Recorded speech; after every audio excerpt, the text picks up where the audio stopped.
his game has grown dramatically. He's way more committed to playing an honest two-way game. And then he has the puck more. When he has the puck, he's a pretty special hockey player. So, but he still has another 10, 15, 20%, whatever that is, to increase that even further. And I think that his numbers can stay right where they are, if not even get better. So that's happened already. All this, we were talking about what's going on so far. Let's move to tonight. And what is your scouting for Quinnipiac? And what are you looking for out of them? Well, I mean, they're arguably the number one team in the country. They're national finalists last year, number one seed in the nation, 13-2-2 this year. I mean, they're not ranked number one, but the polls don't mean anything. I think here's the thing. They're well coached. They're very good systematically.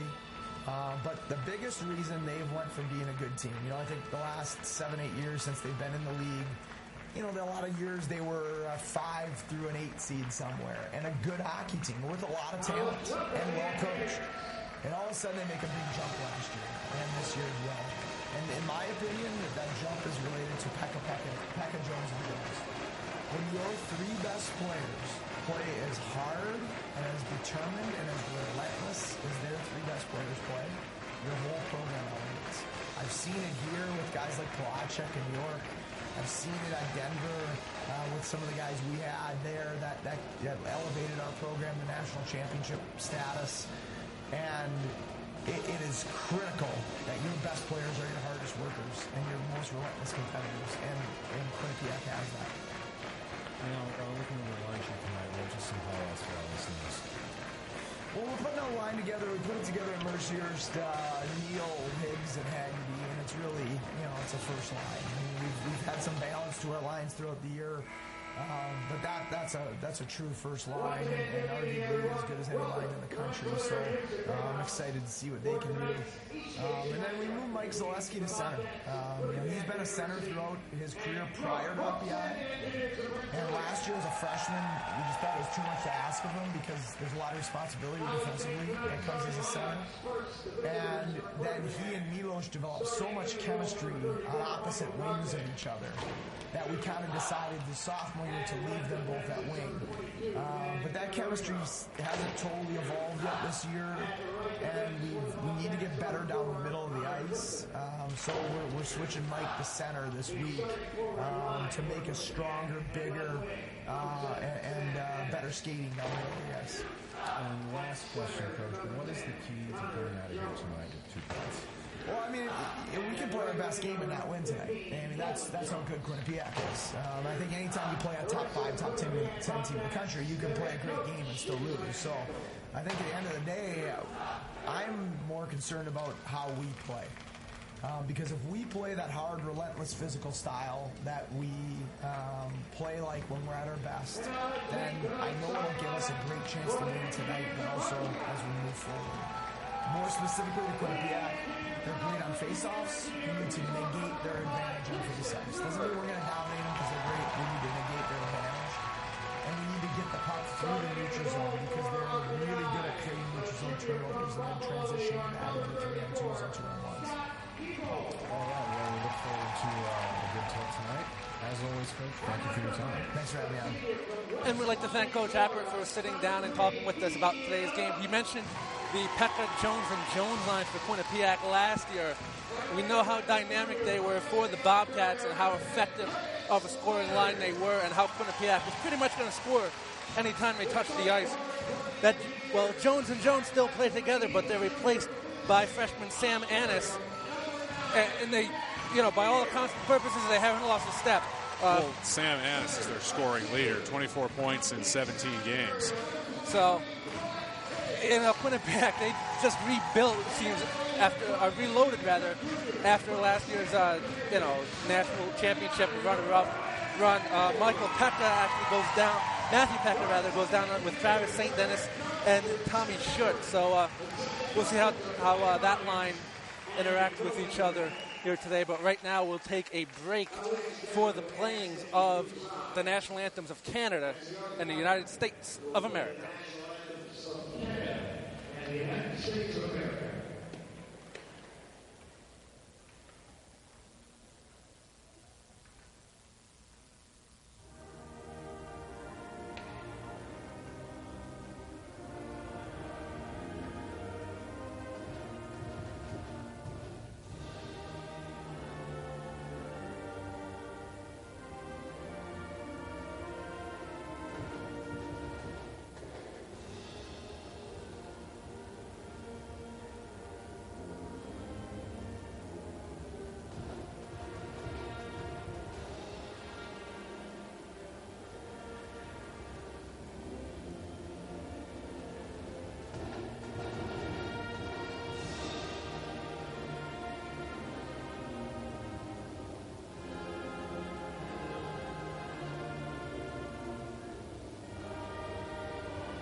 again, you are listening to 91.5 FM WRPI Troy.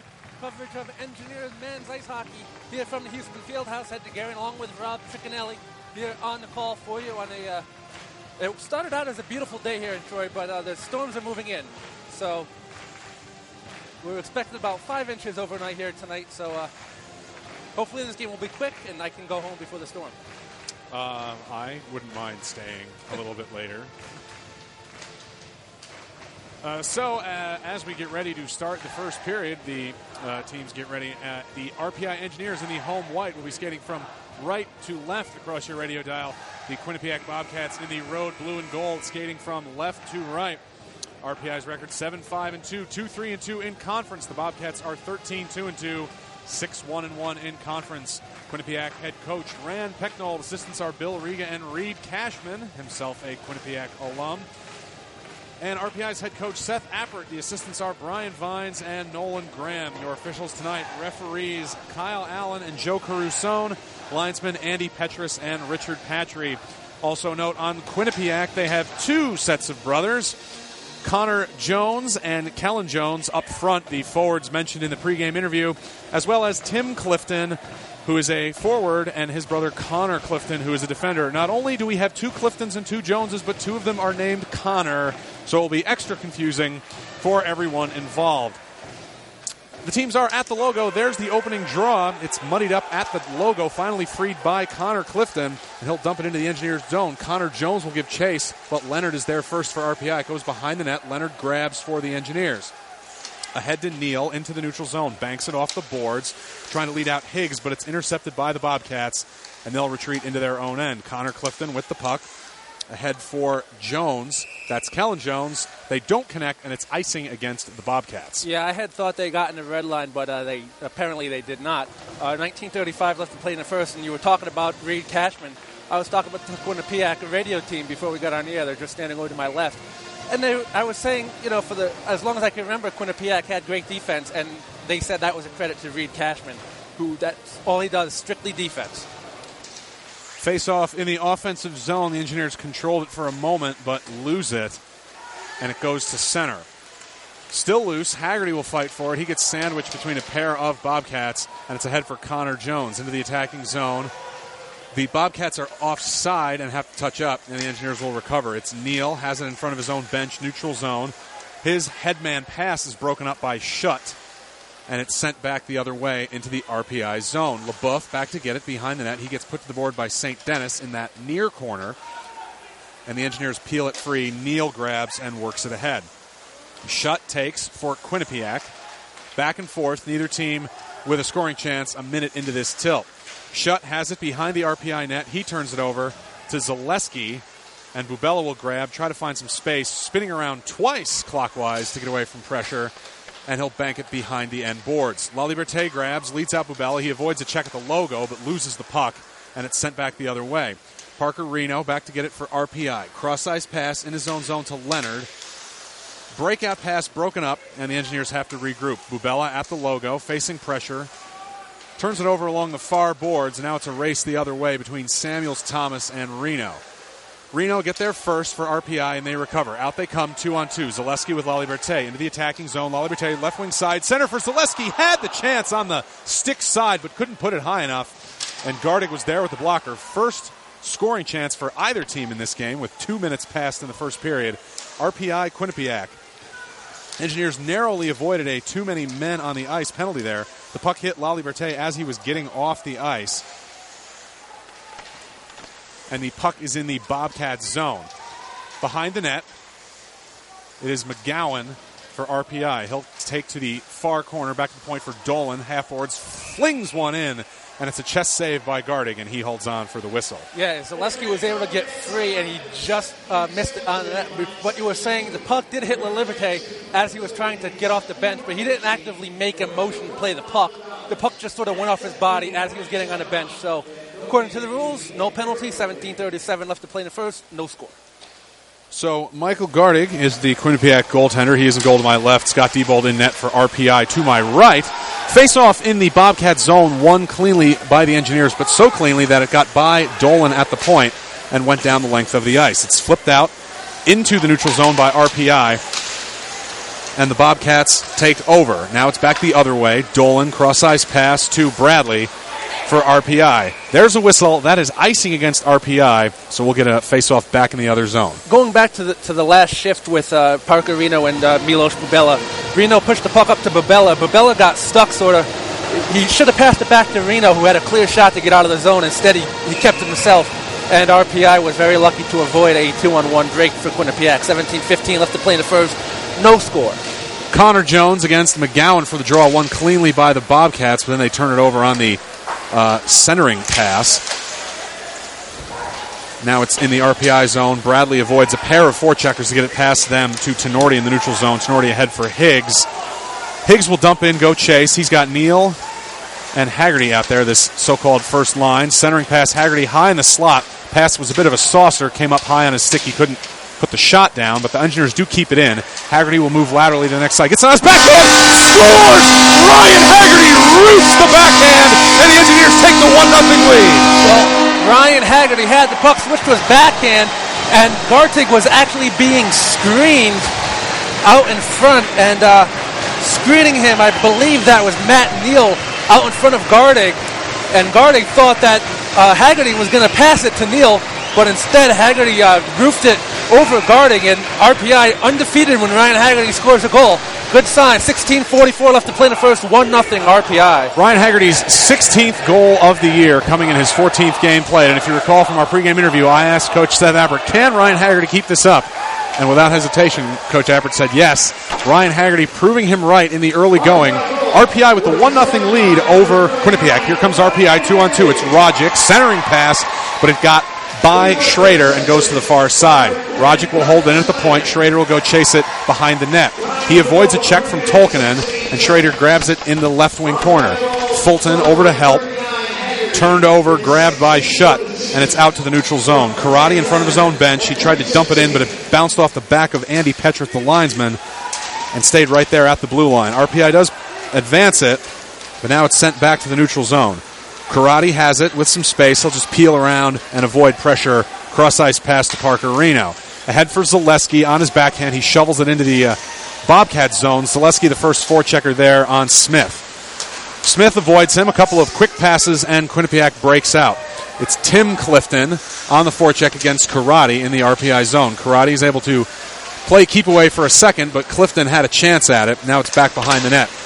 Karate bats it away, far side. Bubella will go grab it.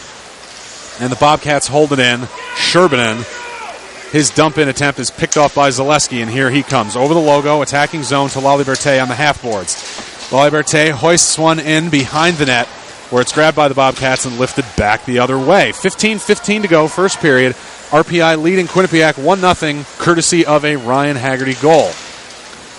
Puck in the RPI zone. Bo Dolan faked a slapper to clear it, and Van Brabant will take instead. McGowan grabs it for RPI. He'll curl around behind his net and find some space.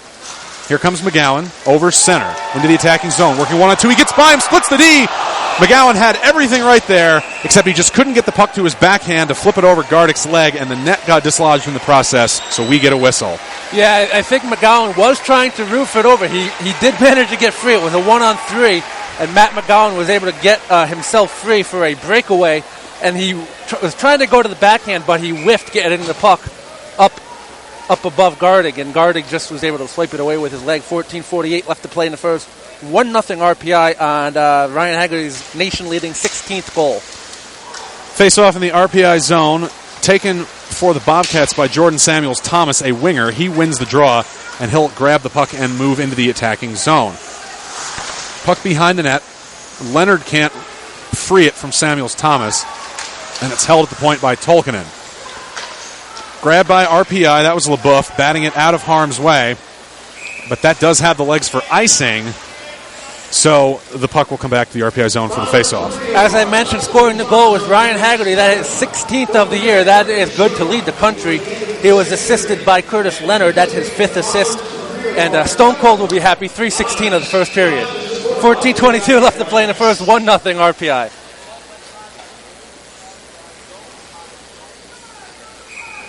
Why is it a 1-0 lead? Because Stone Cold Ryan Haggerty said so. Offensive zone draw for the Bobcats. That one of their players got sandwiched to the end boards by Leonard, but they hold the puck in. That was Kellen Jones getting hit there. He works on Leonard again. Guy Leboeuf at the end boards, tries to free it. Once again, held at the point by Federico now. Taken by Jones, flipped in. Kellen Jones. Behind the net for Annis, the Bobcats scoring leader. To Kellen Jones, right wing corner.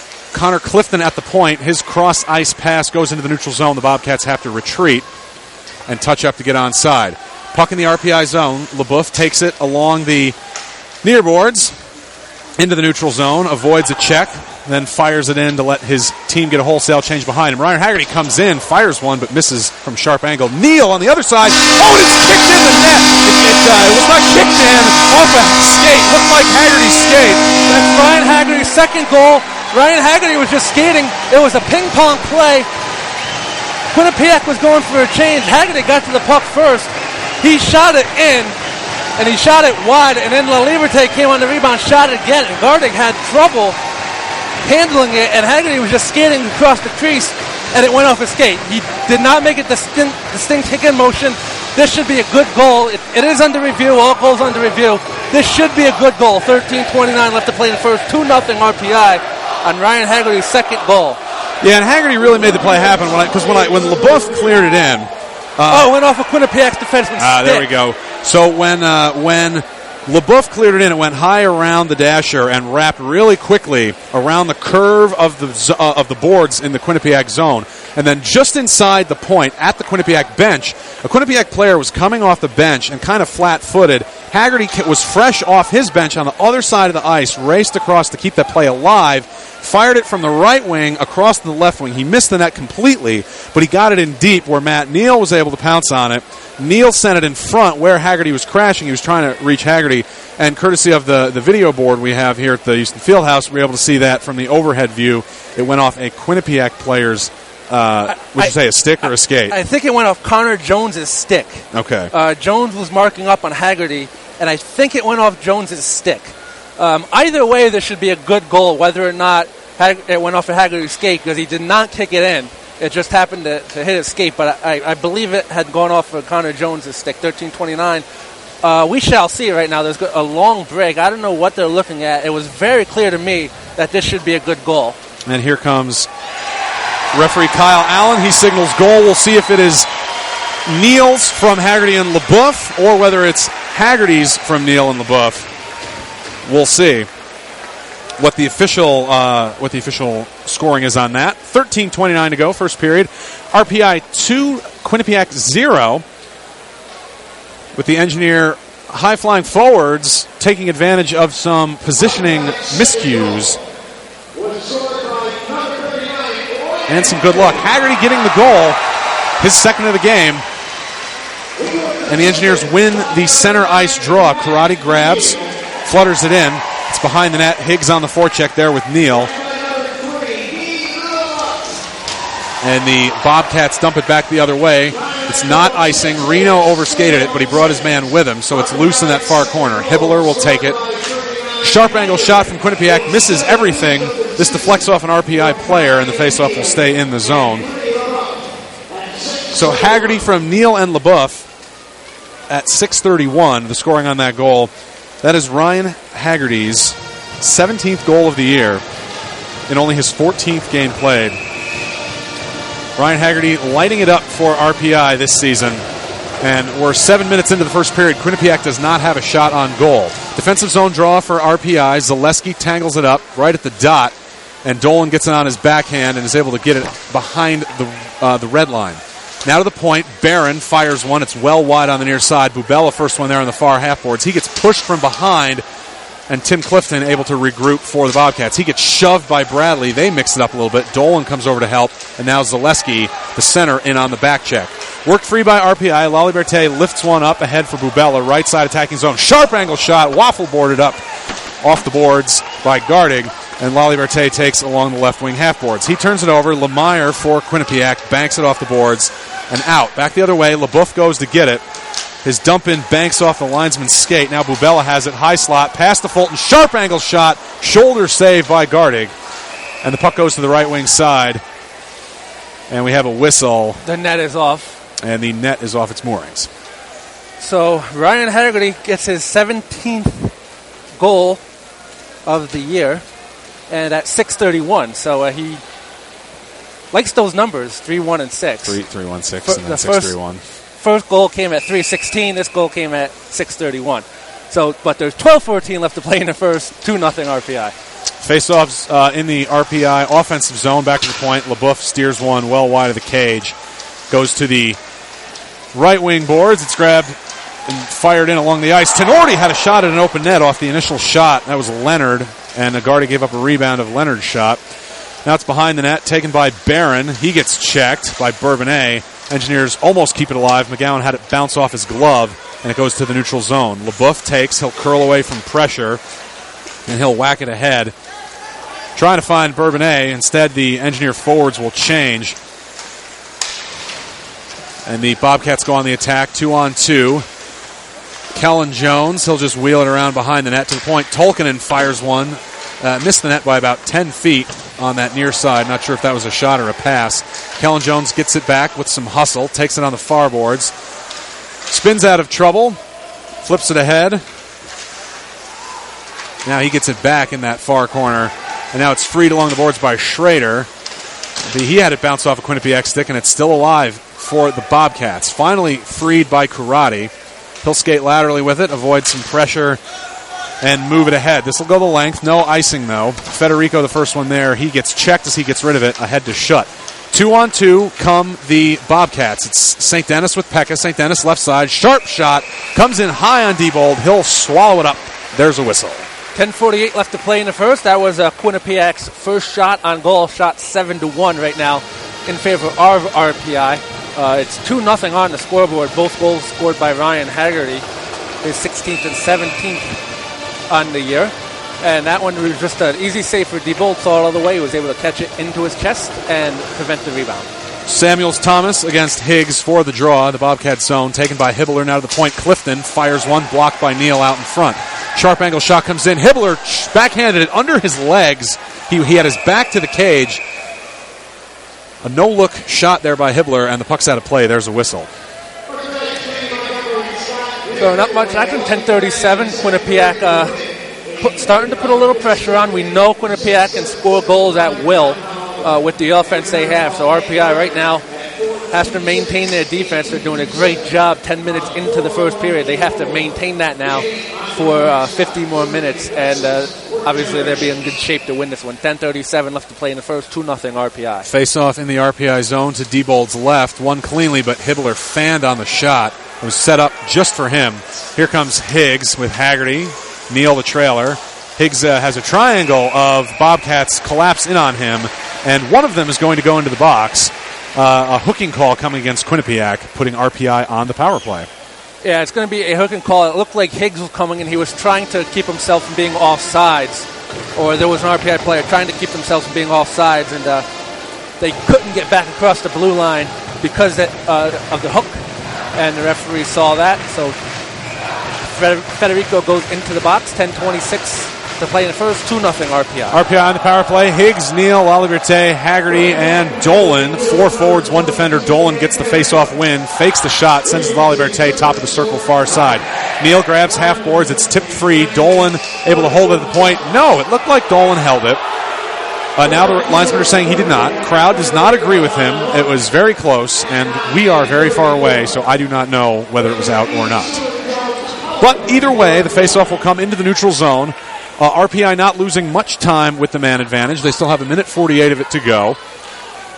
And RPI also has the 2-0 lead. Higgs against Pekka for the draw, won by Pekka, and fired back on net most of the length of the ice by Quinnipiac. Dolan will lead the charge from his own zone. Here he comes over the red line. He'll drop pass for Neal, who'll charge into the zone. Neal, a little one-touch pass with Haggerty, and it's wrapped around the end boards and squirts free at the far point into the neutral zone. Dolan will go back to get it. Cross-ice pass to Haggerty, ahead to Neal. Neal's one-touch pass goes right on net. Garding tried to clear it, but Laliberte holds half boards. Finds Haggerty, high slot, rip shot, but it goes off Tolkinen in front, and the Bobcats pounce on it. St. Denis back the other way. He fires one from the red line. It is wide of the cage bounces off the backboards, and it's grabbed by the Engineers. Dolan ahead to Higgs. Engineer power play really effective this year, and the passing looks very crisp with this top unit. Although, just as I say that, a non-crisp pass leads to a turnover, and the Bobcats are able to clear. 50 seconds, that's 5-0, to go in the RPI power play. First of the game for either team, and the Engineers lead this one 2-0. Drop pass to Zaleski at the logo. Engineers have their second power play unit out there, and they come in offside. Yeah, you could just tell that play was going to be developing all sides. Once the drop pass occurred, all the forwards went basically into the zone before the defenseman even got the puck, so you just knew that was going to happen. 9:04 left to play in the first. 2-0 RPI over Quinnipiac. 39 seconds remaining in the power play for RPI. So it's Zaleski against Pekka for the draw, won by Pekka, taken by Tays, and he fires it into his own bench, so there's a whistle. 8:59 left to play in the first. Still 2-0. This time 34 seconds remain in the power play, and the face-off will be even deeper into the Quinnipiac zone. And with the quick whistle, Seth Appert puts out that first unit again. Higgs, Neal, Laliberte, Haggerty, and Dolan. Higgs against Pekka for the draw. One again by Pekka. Dolan can't hold the clearing attempt at the point, and it skitters by him in midair and goes the length. Diebold will settle it. 8:50 to go, first period. He is Ed DeGarian. I am Rob Tricanelli. And we are at Houston Fieldhouse as the Engineers look to build on this 2-0 lead with the man advantage. But the Bobcats have other ideas as they intercept in their defensive zone and clear. Laliberte, maybe time for one last rush with the man advantage. Neal for Laliberte. Oh, and a backhander. Great pass by Neal. Laliberte directed it toward the goal out in front, but Gardig was there to make the save. Laliberte leaves one for Reno. Ahead to Neal with some space. Neal shot denied. Denied on the rebound again. The net is off. There's a whistle. Maybe 4 great scoring chances right in a row there for the Engineers as this power play expired. And Michael Gardig there to turn them all aside for Quinnipiac. Yeah, and you had mentioned it. Great pass from Neal to Laliberte. We just thought that, RPI was content to keep the puck. Power play was expiring, but Matt Neal had other ideas. Put a picture-perfect pass right on Laliberte's backhand, and for Quinnipiac, Gardig was right there to make the save. It was a good thing he was awake because that puck would have went in. 8:19 left to play in the first. 2-0 RPI. Face-off coming to Gardig's right. McGowan against Hibbler for the draw. Quinnipiac wins it. They'll advance to the neutral zone. Reno will deflect it back and reverse it. And Karate now in a foot race back to his own zone. He gets there first, steers it to the neutral zone. Puck tangled up in front of the Quinnipiac bench, neutral zone far side. Neither team able to get a handle on it. Quinnipiac finally does. And will send it. RPI grabs on the far half boards. McGowan can't clear. Held in by Samuels Thomas. Now Annis is over there. And the Bobcats have shuffled up their forward lines a little bit. Looks like the Joneses have been split up as the Engineers come on the attack the other way. Schrader gets pushed to the ice, the far side.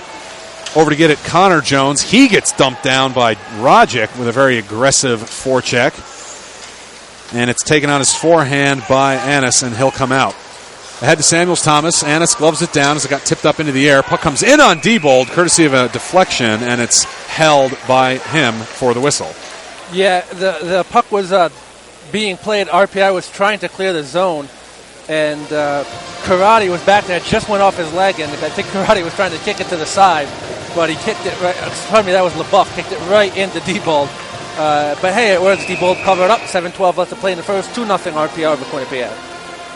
Face off to Diebold's left. Tim Clifton against Zaleski. It's won by RPI and curled around to the far side. Bubella gets knocked down as he skates it ahead, and the puck is loose. Pounced on by Leonard, who'll dump it in and chase after it. We'll go in deep to the far side. Zaleski gives his man a shot. That's Sherbinen. And it's banked off the end boards by the Bobcats, hoisted out into the neutral zone. Leonard will go back to get it. Puck on edge. He'll cross it for LaBeouf. And LaBeouf fires one in. Tenorti will give chase, left wing corner. He gets checked by Barron. Zaleski grabs, sharp angle pass, trying to find Bubella. It was just behind him. The Bobcats take over and skate it out over center. Dumped in. Diebold settles it behind the net. First one there is Bradley for RPI, and it goes out to center. Higgs gives chase. He's able to keep it alive for a second there, but now it's back to the neutral zone. Here comes Connor Clifton, about 3-on-3. He has Pekka with him. Centering for Pekka, got by him, and Haggerty will grab far side, bank it high off the boards. This will go the length. Icing waved off. Federico had a chance to play it. So Gardig will come out, direct it to the near side, and Schutt gets past the forechecking Neal into the neutral zone. Now it's Neal again at the logo on his backhand, avoiding pressure from Schutt. He'll cut to his left and move into the attacking zone. He banked it off the boards, trying to pass to himself, wound up turning it over, and now here come the Bobcats. Pekka, one-touch pass for Schutt. Left wing side, he'll hold up top of the circle, fire it, banks off Rogic, and it's in the slot where Reno will play it to Neal. Cross-ice pass for Haggerty, has it in front of the Q bench, and fires it in. It bounces awkwardly off the boards. Looks like it hit a seam there and bounced right back into that far corner. Changing direction, kind of surprising everyone. But no damage done as the Bobcats grab it and head back the other way. Samuels Thomas attacking zone. He fights off Reno, cuts in front, has it poke checked away by Diebold, the goalie. Schrader gets sandwiched to the ice. Shot rings off the post, and we get a whistle here. Diebold looks a little bit shaken up. So there's the whistle. Well, there was a Quinnipiac forward in the crease, and he was tangled up there down with an RPI defender. And Diebold had a little trouble getting up, and he was sort of lucky. The post was there because he was still down, trying to get up and trying to get situated before the shot came. 5:13 left to play in the first. 2-0 RPI. Connor Jones in on the draw. McGowan gets kicked out. Tenorti will take it instead for RPI. This is to Diebold's left, or Diebold's right in the RPI zone. Face-off won cleanly by the Bobcats. Shot from the top of the circle was deflected. Held at the point by Annis. He wrists one in. Goes wide on the near side. Back behind the net, Connor Jones. It's to the far side. Held at the point, Tolkinen. Half boards. Intercepted by RPI. It's Bourbonnais. Here they come. He had McGowan out in front. Tried to center it. Now we'll just skated in, tries to fire a pass. He got sandwiched in between his own man, Bourbonnais, and a Quinnipiac defender, taking out the net in the process, so that was that whistle you heard there. Yeah, Bourbonnais just ran out of the room. He was being mugged by Quinnipiac, and he just ran out of room to make that shot and to make the pass, and his momentum just took him into the net. 4:49 left to play in the first. 2-0 RPI over Quinnipiac. And that was kind of a 3-on-2 for the Engineers, but with the trouble he had with the puck on the far side, allowed the other two forwards he was crashing with to get really in close, and kind of having them in so close kind of took away some of their options. And we have a brief pause here because it looks like the net came out. The hole for the mooring peg got a little bit filled in. So the Fieldhouse crowd giving a cheer for the guy with the drill to come in, widen it, to put the peg back into place. So right now, shots 10-1 in favor of RPI. Coming into this game, I don't know if anybody would, not even Coach Happer, I don't think he would believe that Quinnipiac this late into the first period would have only had one shot on net. The Engineers are playing great defensively, sort of forcing those shots wide for Quinnipiac and really not giving Quinnipiac much of anything down around the crease area for Diebold. Diebold had to make one save down there, and it was right into his chest. RPI doing a good job deflecting those shots and keeping Quinnipiac away from Diebold's crease. 4:49 left to play in the first. 2-0 RPI, and it looks like we're ready to go. And the Fieldhouse maintenance guy doffed his hat to the crowd for a curtain call, and he was cheered quite loudly. I don't know, that was quite amusing to me. Anyway, face-off coming, far side neutral zone. It's Zaleski for RPI. He wins it cleanly. It's back to Leonard, and his cross-ice pass gets deflected by a forechecker, so Quinnipiac ramping up the pressure in the RPI zone, daring the Engineers to beat that forecheck, and they cannot as it's held at the far half board. Shot comes in, and Diebold sticks out the glove to take it away. Yeah, nice save by Diebold. I don't know if that was going to go wide or hit the post, but... Well, he got a shot on goal for it. Got a shot on goal. But anyway, Diebold made a nice save. Don't know if he had to there, but he wanted to err on the side of caution, so he did. 4:32 left to play in the first. 2-0 RPI. He probably saw, as we did, the difficulty that Engineer line was having beating that forecheck. As the Bobcats win the draw back to Taze, he fires one that clanks loudly off a pad, and it's back out in the neutral zone. Neal falling down, able to dump it in. Higgs is the first forechecker there. He'll grab it in the left wing corner. Now Haggerty checks Barron behind the net. They'll go chase it over to the right side. It's Van Brabant. He avoids 2 engineers, banking it off the boards between legs, but the Bobcats cannot clear. Van Brabant takes a shot from Neal. Puck loose. Van Brabant works it free to Samuels Thomas, and he works one-on-one with Bradley on the left wing side. Bradley gets spun around. Samuels Thomas has some room. Higgs shoves him down from behind. He was far enough away from the boards that if maybe he were a foot or two in closer, Samuels Thomas, that could have been a more dangerous play. But now we have a penalty coming against RPI. Now they're going to call a hold on Bradley. So Higgs avoided the hit from behind, but Bradley came in and made the hole. And RPI coach is not happy with that. They're saying, hey, take a look at the screen. Take a look at the video board. You can see it. 3:49 left to play in the first. 2-0 RPI. Quinnipiac going on their first power play of the game. Samuels Thomas, the reason for that, his grinding play down low, what led to that penalty, or what could have been a penalty on Higgs right before that. So first power play of the game coming for the Bobcats. They'll look to get back within 1. It's held at the point by Kellen Jones off an RPI clearing attempt. Second chance effort to clear goes out by McGowan. McGowan, Leonard, Zaleski, and LaBeouf, your penalty killers for RPI. Bouncing puck gets dumped in on Diebold. He had a bit of a trouble with it, but he's able to corral it on second effort and hold for a whistle. RPI on the penalty kill, 51 of 61. That's 83.6%. 3:31 left to play in the first. 2-0 RPI over Quinnipiac. And Quinnipiac on the power play, 20 of 97, 20.6%. Pretty good. Clean face-off win for the Bobcats. Goes right in between the point men and go the length of the ice on edge. Rogic and Higgs, the forwards now out there with LaBeouf and Leonard. Annis carries in. Cross ice pass to Pekka, back to Annis. Held at the point by Callan Jones. Cross to Taze. Back to Callan Jones. Just inside the blue. He'll skate it over to the far side. Back to Taze. Centering pass goes through everyone. And Pekka picks it up on the near side. Pekka top of the circle, making a triangle there with Connor Jones. And Pekka can't handle the return pass. It banks off his stick and slides down the length. Callan Jones back to get it. He the other point man. 4 forwards on this top unit for the Bobcats.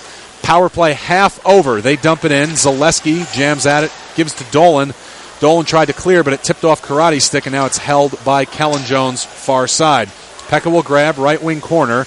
On edge, centering pass to Annis. He has plenty of room. He skates in, denied with the glove by Diebold. Annis picks up his own rebound, skates behind the net to the far side. He gets challenged by McGowan, and Karate will grab it, shovel it out on his backhand, and then McGowan with a little help with a kick there to clear. But not that far. Pekka grabs it. They regroup. They're back in. 30 seconds to go. Quinnipiac power play. Taze in deep. Back behind for Karate. He finds Zaleski, who clears it past the outstretched stick of Van Brabant, and this will go the length of the ice. 15 seconds to go on the man advantage for Quinnipiac. 2 minutes to go in the period. RPI leading 2-0 here at the Houston Fieldhouse. ECAC conference play, men's hockey. LaBeouf has it in his own zone for RPI. He'll fire. This will go on net. Gardig makes a left leg save as the Engineers are back to full strength. Out of the box comes Bradley. He's replaced by Laliberte. And here comes Van Brabant. 2-on-1 down low. Sliding. Leonard breaks it up, but Van Brabant still able to get the shot off from very in close.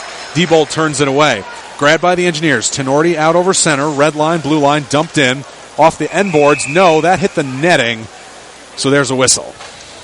Yeah, 1:28 left to play in the first. Quinnipiac sort of putting on the offensive pressure now. RPI has to get back to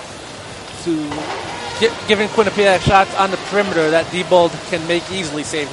Diebold, the last 3 saves he had to make were good quality saves. 2-0 RPI. Tim Clifton and Laliberte on the draw. One at center ice, actually. One by, so maybe that was an erroneous whistle there instead of having it come to one of the side dots. Reno takes it in his own zone for RPI. Minute 15 to go in the first. He spins around from a forechecker. That's Lemire a couple of times. He's able to cross it to Karate, who hits Tenorti, tipped at the red line, icing waved off. Haggerty grabs in deep. Laliberte behind the net. Has Tenorti in front. Finds him, but Tenorti can't get the stick on it. Puck tipped up into the air. Grabbed by Gardig with the glove. There's a whistle. 59.2 seconds remaining in the first. Gardig made the save. He caught it out of thin air after the tip. 10 shots, 10-4 in favor of RPI. 2-0 RPI, and both goals by Ryan Haggerty.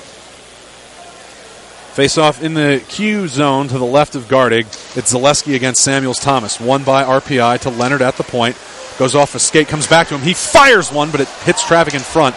Bubella grabs it. The crowd wanted to call on Bubella there. It did look like he was being held. He'll avoid some pressure from Hibbler to take it along the right side. Now Hibbler finally gets a shot in, but it comes back to Bubella, left wing side. He hits Clifton, bounces off him. They both fall to the ice. Zaleski will grab. He's bothered by Samuels-Thomas. Bubella gets it, left wing circle. He'll give to Leonard at the point, who'll just flip it over to the left side and go behind. Zaleski has it. Pirouettes around with it with Samuels-Thomas in his pocket. Samuels-Thomas just tripped him and got away with it. He got the stick up under Zaleski's skate, and Zaleski fell. That was an obvious trip behind the net there, not called, as Quinnipiac is able to send it into the neutral zone and back it comes. Now here comes Quinnipiac, attacking zone. It's Kellen Jones with 5 seconds to go in the period. He gets checked down to the ice. Puck is behind the net. 3 seconds ago, RPI has it. It's Higgs. Avoids a couple of forecheckers. Just plays keep away until the horn comes. There it is. RPI 2-0 after this first period of play and out shooting the Bobcats 10-4. And that really says it all. RPI dominated in every facet of that period. Yeah, it was a nice period by RPI. Ryan Haggerty, getting the 2 goals. But going back to that last rush, good pressure by RPI as the period winding down. You and I sort of disagree. I don't know if that was a trip. I thought Zaleski embellished that a little bit. I think it could have went either way. They could have called it, but I do think there was a little embellishment there on the part of Zaleski. He tried, but no dice. But RPI a very, very, very sound, solid period. 0 for 1, only blemish 0 for 1 on the power play. But I'm sure Seth Appert will take that, considering that he scored 2 goals 5 on 5. So. Very true. So coming up here in the first intermission, I did a ECAC men's hockey roundup. Look at what some of the other teams were up to last week and what they're up to this weekend. So that's coming up right now. And then later in the second intermission, we'll be replaying a radio interview that women's hockey, RPI women's hockey player Jordan Smelker did earlier in the year. So we'll be right back with that ECAC roundup. Ed, why don't you take us out of here? Yeah, we'll be right back with those interviews. But right now we'll take a little break. We'll be back in a few moments for the second period. The score here after 1 period of play is RPI 2, Quinnipiac 0. You're listening to live coverage of Engineers men's hockey at 91.5 FM, WRPI Troy.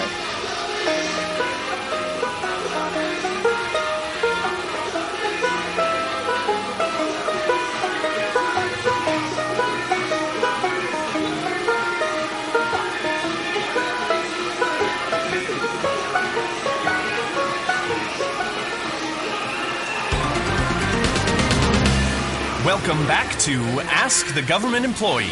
Before the break, all of our contestants, John the Park Ranger, Steve the Astronaut, and Judge Marie entered a 3-way tie. Here's the question. How do you find a government auction?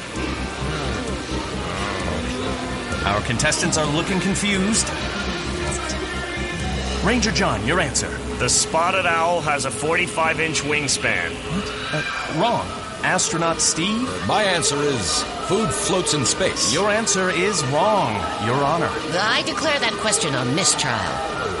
Just because someone works for the government doesn't mean they have all the government answers. Go to USA.gov for everything from getting student loans to finding government auctions to applying for passports. USA.gov, your official source for federal, state, and local government information.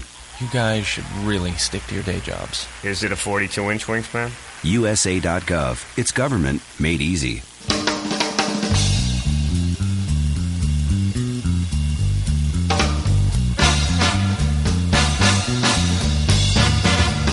Hi, this is Max Weinberg from Late Night with Conan O'Brien and Bruce Springsteen's E Street Band, and you're listening to 91.5 WRPI Troy.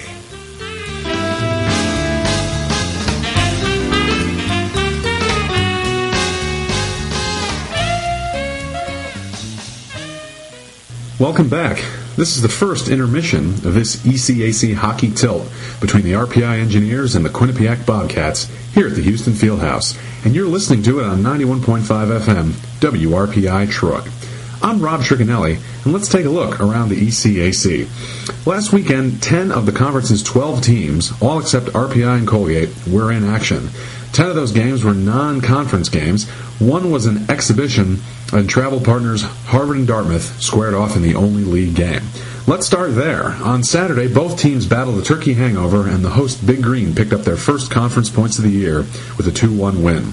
Jimmy Vesey started the scoring for Harvard halfway through the second, but Dartmouth's Grant Opperman tied it 3 minutes later. The difference maker was a third period goal by Dartmouth's Eric Neely with 2:41 left, and Brandon McNally and Ryan Bullock getting the apples.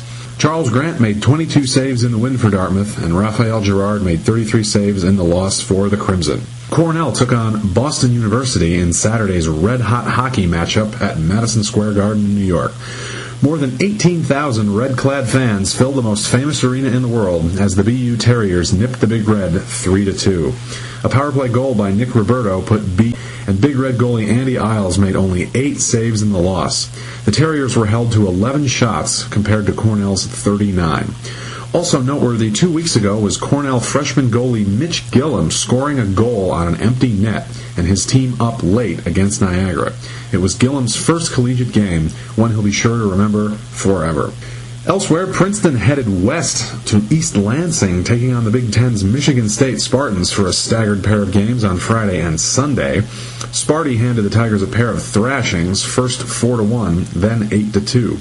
Garrett Skirvich had Princeton's only goal in Game 1, coming with 3:11 in the third when Michigan State already had a 4-0 lead. Princeton outshot the Spartans 32-27, and Jake Hildebrand stood tall for the green and white. The Tigers' efforts to rebound on Sunday went nowhere. 7 minutes into the second period, Michigan State was staked to a 5-0 lead, paced by a pair of William Haag goals.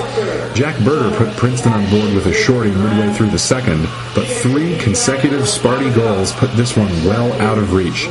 Aaron Ave scored a goal with less than a minute left for Princeton to make it 8-2. Hildebrand saved 53 of 56 shots he faced for the weekend for Michigan State.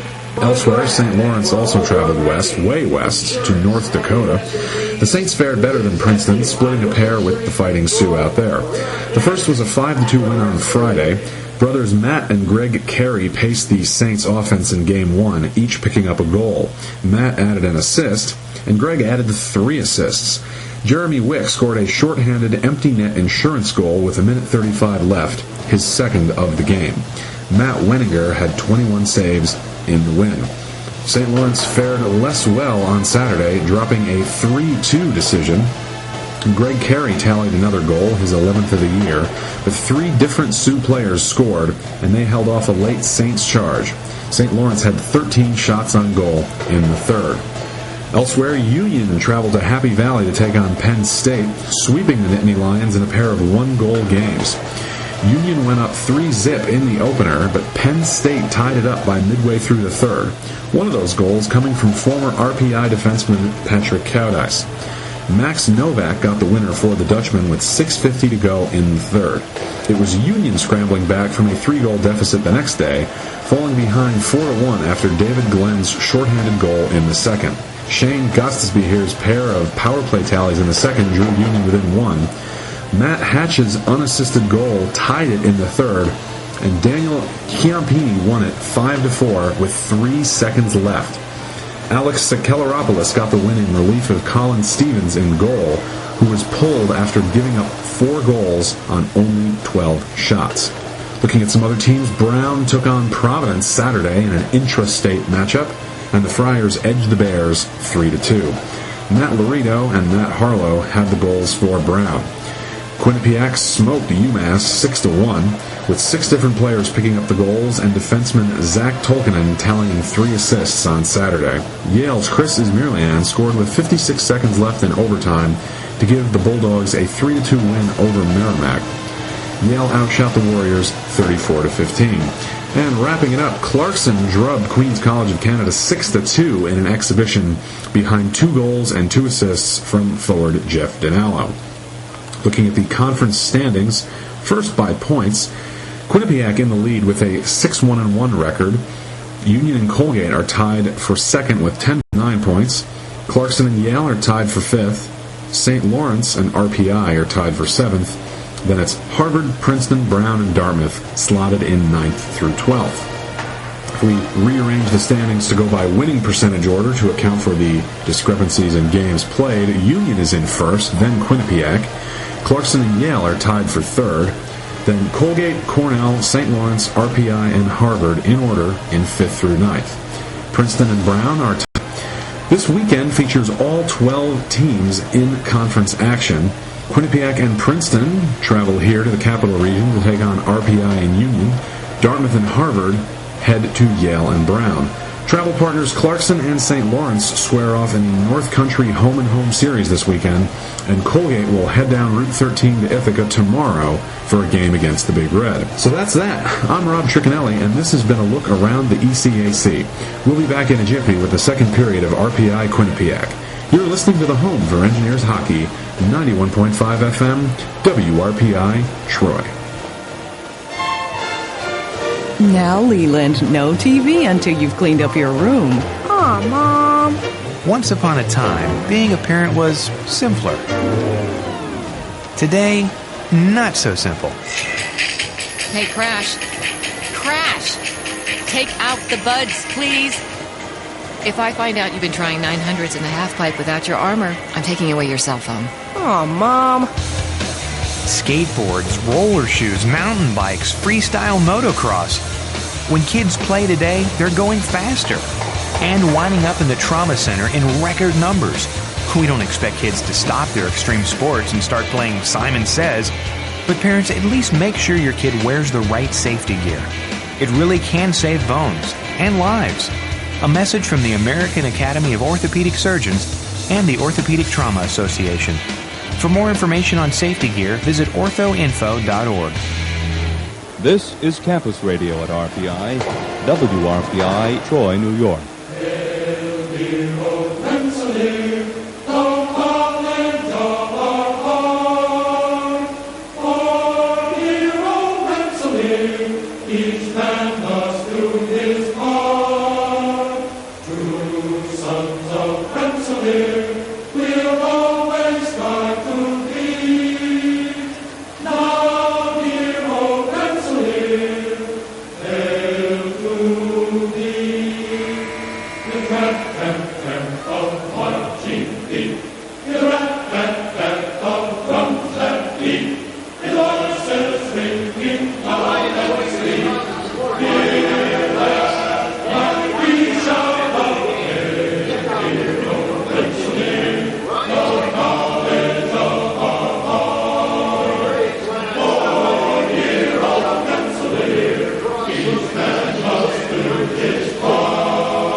Welcome back to the Houston Fieldhouse in Troy, New York, on the campus of Rensselaer Polytechnic Institute for the second period of tonight's action between RPI Engineers and the Quinnipiac Bobcats.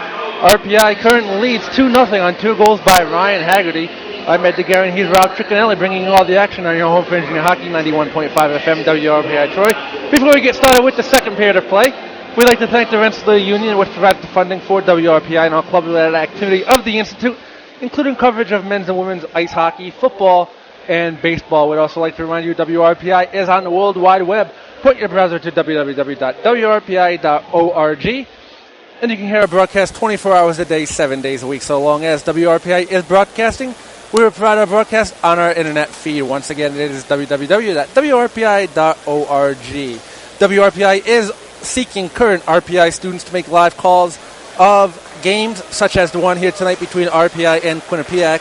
There are plenty of opportunities to get on the air this season for men's and women's ice hockey and later in the spring for baseball.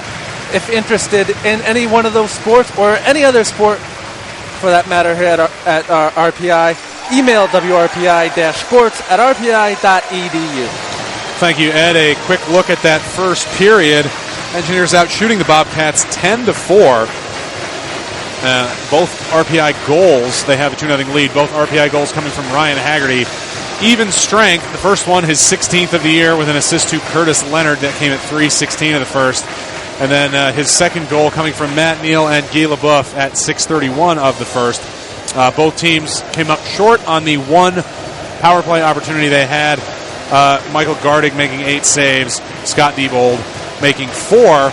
And before the game, Coach Aber did mention trying to neutralize Quinnipiac's knack for doing well in the face-off department. Sort of. They sort of did. Not a dominating showing by Quinnipiac, but they still did win 15 out of 25. So, 3 out of 5. Anyway, let's get on with the second period. The teams have switched sides. In goal to my left, Scott Diebold for RPI in the home white. Engineers will skate from left to right across your radio dial here in the second period. In goal to my right, Michael Gardig for the Quinnipiac Bobcats in the road blue with the gold trim and lettering. 20 minutes up on the big board. The Bobcats will skate from right to left across your radio dial. It is Higgs against Pekka for the draw. And no, it's not, because we still have a kind of delay.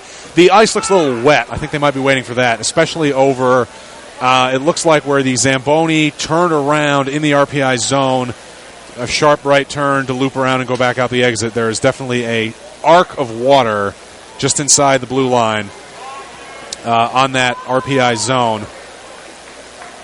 So we... while we let that chill out, we will chill out. Why don't we take a look at scores from around the league? Obviously, here it's 2-0 RPI over Quinnipiac. St. Lawrence and Clarkson tied at 2.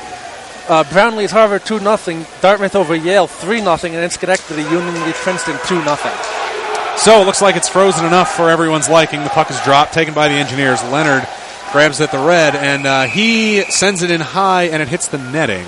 So there's a whistle. Face-off will come in the neutral zone. Teams keep the same personnel out there. It's that top line for RPI. And this is, I would not say this is the top line for Quinnipiac. It's Pekka, St. Dennis, and Schutt against Higgs, Neal, Haggerty. Those are your forwards out there right now. RPI wins the draw. It's taken by LeBoeuf, who knocks it off that far side boards, and it's dumped in by RPI. Haggerty goes to get it. He puts a check on his man at the right wing corner. Tried to feed Neal behind the net. Got by him, goes to Higgs. LeBoeuf takes the point. Fans on a shot. Haggerty is there to keep it alive, but the second chance is pounced on by Quinnipiac, and they'll send it out the length. It's Leonard behind the net, ahead for Bubella, neutral zone.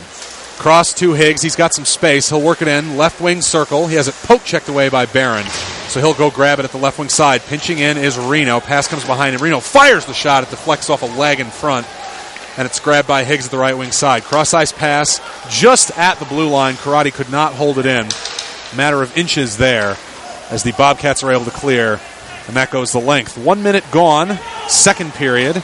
RPI leading Quinnipiac still 2-0. Bubella into the attacking zone. He'll take it to the right wing half boards. Gets tangled up with Van Brabant. Bubella gives him a shove.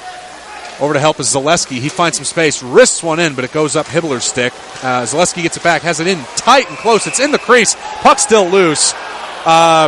The net came off, and now the referee is saying the face-off. Either the face-off will come out or somebody's going off on a penalty here. Yeah, 18:38 left to play in the second. Nice piece of work by Mike Zaleski. I think he could have passed that out to the point for a one-timer but instead he was able to turn it around and sort of pass it to himself off a Quinnipiac defenseman and then work deep and sort of try to get it by Gartig, but nothing doing. 18:38 left to play in the second. 2-0 RPI over Quinnipiac. So no penalty there. Referee Joe Carusone was pointing very vigorously toward the other end of the ice. So that kind of emphatic point, you'd think maybe he's just telling someone to get out of his face and go to the box. But really, it was just to get the face-off back into the neutral zone. So RPI takes it, dumps it in. The Bobcats grab, send it back out to center. Here comes RPI. It's Bubella with Zaleski. Has some space in front. Deeks to Bubella. Oh, and Bubella fired a shot, but Gardig was there to move to his right and make the save with the right leg. Bang, bang play for RPI. Don't know why Zaleski didn't just shoot it, but Bubella got denied there. Yeah, Bubella had a great shot. Zaleski, you're right. He should have shot that one. And he could have had Bubella on the rebound. 18:20 left to play in the second. But we are going to get it looked like we were going to get a penalty as the official had his arm raised. He was pointing at somebody, but well, no penalty. No penalty. It's face-off in the Quinnipiac zone to Gardig's right. It's Zaleski against Jones.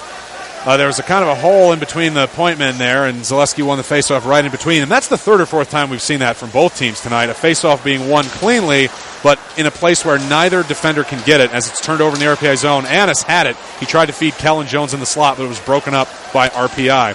Quinnipiac still holds it on the perimeter. Connor Jones got decked down to the ice there, and Annis will come to help. Jones had it. Sends it to the point. Cross-ice pass to Tolkinen. Rister comes in. Score! Zach Tolkinen. Maybe that deflected on the way in. Maybe not. But it was Tolkinen's shot. And the Bobcats have halved this lead. It's 2-1. Yeah, you knew that was coming as RPI was getting too pretty down in the defensive zone instead of just taking it and firing it down ice. They sort of tried to play with it and get it out pretty. And Quinnipiac was able to connect. Shots 11-5 right now. 17:48 left to play in the second. 2-1 RPI. Does not look like it deflected. He tucked that in perfectly inside that top corner. Glove side over Diebold's left. So the Bobcats dump it in. It's now 2-1. RPI still with the lead. Grabbed by the Engineers. Bourbonnais attacking zone. He'll fight with Federico by the end boards. Federico knocked down Bourbonnais, and the Bobcats grab it and skate it out. Sherbinen gets checked into the boards, and the Engineers fire back Quinnipiac's way. Clifton held it behind the net. That is Connor Clifton. And the puck deflected and went over the boards, so the faceoff will stay in the Quinnipiac zone. 17:11 to go, second period. Tolkinen gets the goal as we get the official call. So it's Tolkinen from Tays, pair of defenders connecting on that one. It was Tays' cross-ice pass that set the whole thing up. Face-off to Gardig's right, Quinnipiac zone. It's Rogic against Pekka. Rogic's out there with Schrader and Fulton. Puck stays at the dot. Neither team able to settle it right away. Pekka finally gets there after shrugging off a defender. Fulton checks Pekka hard into the glass, and the Engineers pounce on it, send it the other way. Rogic has it with some space. Fulton had it on his stick but let it go behind him. Couldn't tell if that was on purpose or not. Either way, Bobcats will reverse it. Shut into the zone. He gets checked by Bradley, and Higgs will take. Ahead for Schrader. Half board, still in the RPI zone. He's forced to retreat with it. Goes behind the net. Dolan takes. He's got St. Denis forechecking. He avoids him, gets the puck to Schrader, who banks it off the near boards. It's reversed by the Bobcats and goes to the far side. Tangle of bodies there. Finally freed by Schrader. Neutral zone, 3-on-2 if they hurry. It's Higgs, left wing side. His centering pass got tipped by Tolkinen, who has the Bobcats goal and is now back out there for his first shifts in scoring. Reno at the right point for Fulton. Right wing corner, Higgs. Engineers finish a line change behind him. Pass to the point, cross ice to Karate. He wrists one in. It banks off in front. Higgs to go get it at the right wing side. Reno, wrister wide, kick to the stick and just out the reach of Haggerty. He had some space there on the far doorstep, but he didn't get the bounce he needed to jam it home. Puck sent back the other way. That was Connor Jones fighting off his D-man, but the puck bounced to Diebold, who smothered it with the glove for the whistle. We'd like to remind you you're listening to 91.5 FM WRPI Troy. Coverage of RPI men's hockey here from the Houston Fieldhouse. Ed DeGarren along with Rob Trichinelli on the call for you from the catwalk. RPI currently has a 2-1 lead. 15:53 left to play in the second. 2 Ryan Haggerty goals and a Zach Tolkling goal for Quinnipiac. Face-off in the RPI zone, won by the Engineers. Bubella able to clear. Nice bank pass to Laliberte, who will come 2-on-2 with Zaleski. Goes behind the net. Zaleski checks his man. Laliberte picks it up at the doorstep, sends it through the slot. Nobody there. All the RPI players on either side of the ice. And here comes LeBoeuf into the attacking zone. He'll fire it in and go chase it. Federico goes to grab it for Quinnipiac. Here comes Zaleski behind the net. Attacking zone to Leonard at the left circle. Back to Zaleski behind the net. He's got Laliberte in front. Instead will truck through to that near side, still behind the net. He gets checked down to his knees. Tried to bat one across, but it deflects, and it goes into the neutral zone. Engineers are offside. They have to tag up and get back on. They'll change forwards behind the play while they do so. Bobcats can't clear. Van Brabant holds it and will just carry it out himself. He falls down under pressure from McGowan. Puck goes in front of the Quinnipiac bench on the far side neutral zone. RPI gets a blade on it. Blasts it back Quinnipiac's direction. Bourbonnais puts a check on his man. Falls down. That was Federico. Federico, his pass is off. Bradley intercepts. Fires it on net from the neutral zone. Puck gets loose in the left wing corner. McGowan jumps to glove it in. Can't hold it. Now it's loose in the neutral zone. Bobcats get some tape on it, send it back down RPI's way. Dolan knocked Kellen Jones off the puck to keep it at the far corner, and Tenorti grabs for RPI. It's back in the neutral zone, grabbed by Kellen Jones. 3-on-3 with Connor Jones and Annis. Now at the point, Barron shot to the chest. Kellen Jones grabs the rebound. It's in front. 3 Engineers there. They get it to the point, but can't clear. Ooh, and Barron misplayed it at the point. Bad play there by Quinnipiac. Could have kept that rally alive with 14 minutes to go in the second period. Quinnipiac looking for the equalizer, certainly buzzing a bit more in this period than the previous, as they fire the puck in deep and change behind the play. Here comes RPI. It's Haggerty over the red line. He'll dump it in, past 2 men, go chase it down. He's got Taze there with him. Taze clears it, but Reno holds at the point. Rister along the ice from Reno, deflected in front, and Higgs will grab right wing corner. Behind the net, Haggerty has it. He's got some space in Gretzky's office. Tries the wraparound, pokes at it again. Nothing doing there. And the play is blown dead as the net is off the moorings. Yeah, again, Ryan Haggerty trying for the wraparound, trying to poke it home. And there's a extracurricular activity as Ryan Haggerty just got planted after the whistle, trying to poke it home. 13:34 left to play in the second. 2-1 RPI over Quinnipiac. And I do have to point out how smart Parker Reno was playing down on the blue line. Instead of just playing with the puck, he's firing in there, trying to make something happen. And most of the time, it bounces to Ryan Haggerty, which is the guy you want it to bounce to if you're RPI. Well, it looks like when the Bobcats have the puck in their defensive zone, especially when RPI has it down low, the Bobcats players are really collapsing down low around the play when it is in deep, giving the RPI D-men a lot of space to work with when they get the puck in the attacking zone. Parker Reno certainly taking advantage of it on that last sequence. So the face-off will come in the RPI or in the Quinnipiac zone once we clear this. There's a stick on the other end of the ice down RPI's way. Once we get that cleared out, we'll do the draw. It'll be Pekka for Quinnipiac against Higgs for RPI. Higgs, Neal, Haggerty, that top forward line out there for the Engineers. Karate and Reno, the D-men. Higgs on Pekka. Here's the draw. Puck drop, one cleanly by Higgs to Haggerty to Karate. One-timer, sails one high. Blocker save by Gardig, and that was not going high of the cage. It was just a high shot, definitely on goal, as Gardig had to get the big leather thing strapped to his arm out there to block it. As the Bobcats can't clear, Higgs will take left wing corner. He gets checked by Federico. Neal comes to join him. Neal tried to truck out in front. No luck there. Federico got it on his backhand and tried to shovel it out. Karate misplayed it at the blue line. Here they come, Pekka and St. Denis, 2-on-1. Pekka's shot looked like it either hit the outside of Diebold's glove or the outside of the cage. Either way, not on net there on that 2-on-1 for Quinnipiac. Neal tips it into the neutral zone. That's offside as the Taze at the blue line did not. He gloved it down, but the glove was clearly out of the zone, and then he dropped it down into the attacking zone, so offside there. Again, well defended 2-on-1 by RPI with a defender in the passing lane. and Diebold squaring up to the shooter, which is exactly what you want to happen. And Pekka had no choice there but to shoot it, and he pulled it wide. 12:43 left to play in the second. 2-1 RPI over Quinnipiac. Yeah, it was definitely not on. It deflected off something. It was very quick. Couldn't tell if it was, the outside of his glove or the cage of the net. But either way, it was like the outside of the net on the other side of the pipe. Either way, though, not a shot on goal, as Quinnipiac did not get credited for one there. 12:30 to go, second period. RPI with the 2-1 lead. A pair of Ryan Haggerty goals in the first period are the difference. Bobcats have it in their own zone. They try to break out the length. Rogic bothered his man a little bit, but they free it. Here comes Van Brabant working one-on-one with Leonard. His shot got deflected on that near side, and he got hammered into the end boards. RPI comes the other way, 3-on-3. It is Fulton, left wing side. He's got Schrader and Rogic with him. Puck is behind the net, comes right side. Bradley pinches in, holds it in on his backhand, then will skate backward back to the point to get back in position. Now it's left side. Zaleski holds it at the half boards. He'll knife at it with his stick. Curl free, grab it, high slot, centering pass to Laliberte, who had a golden chance on the doorstep near side, but just couldn't get into a position where he could shoot it. Now he's being sandwiched down onto the ice by Tolkinen. Crowd wanted to call, not going to get it.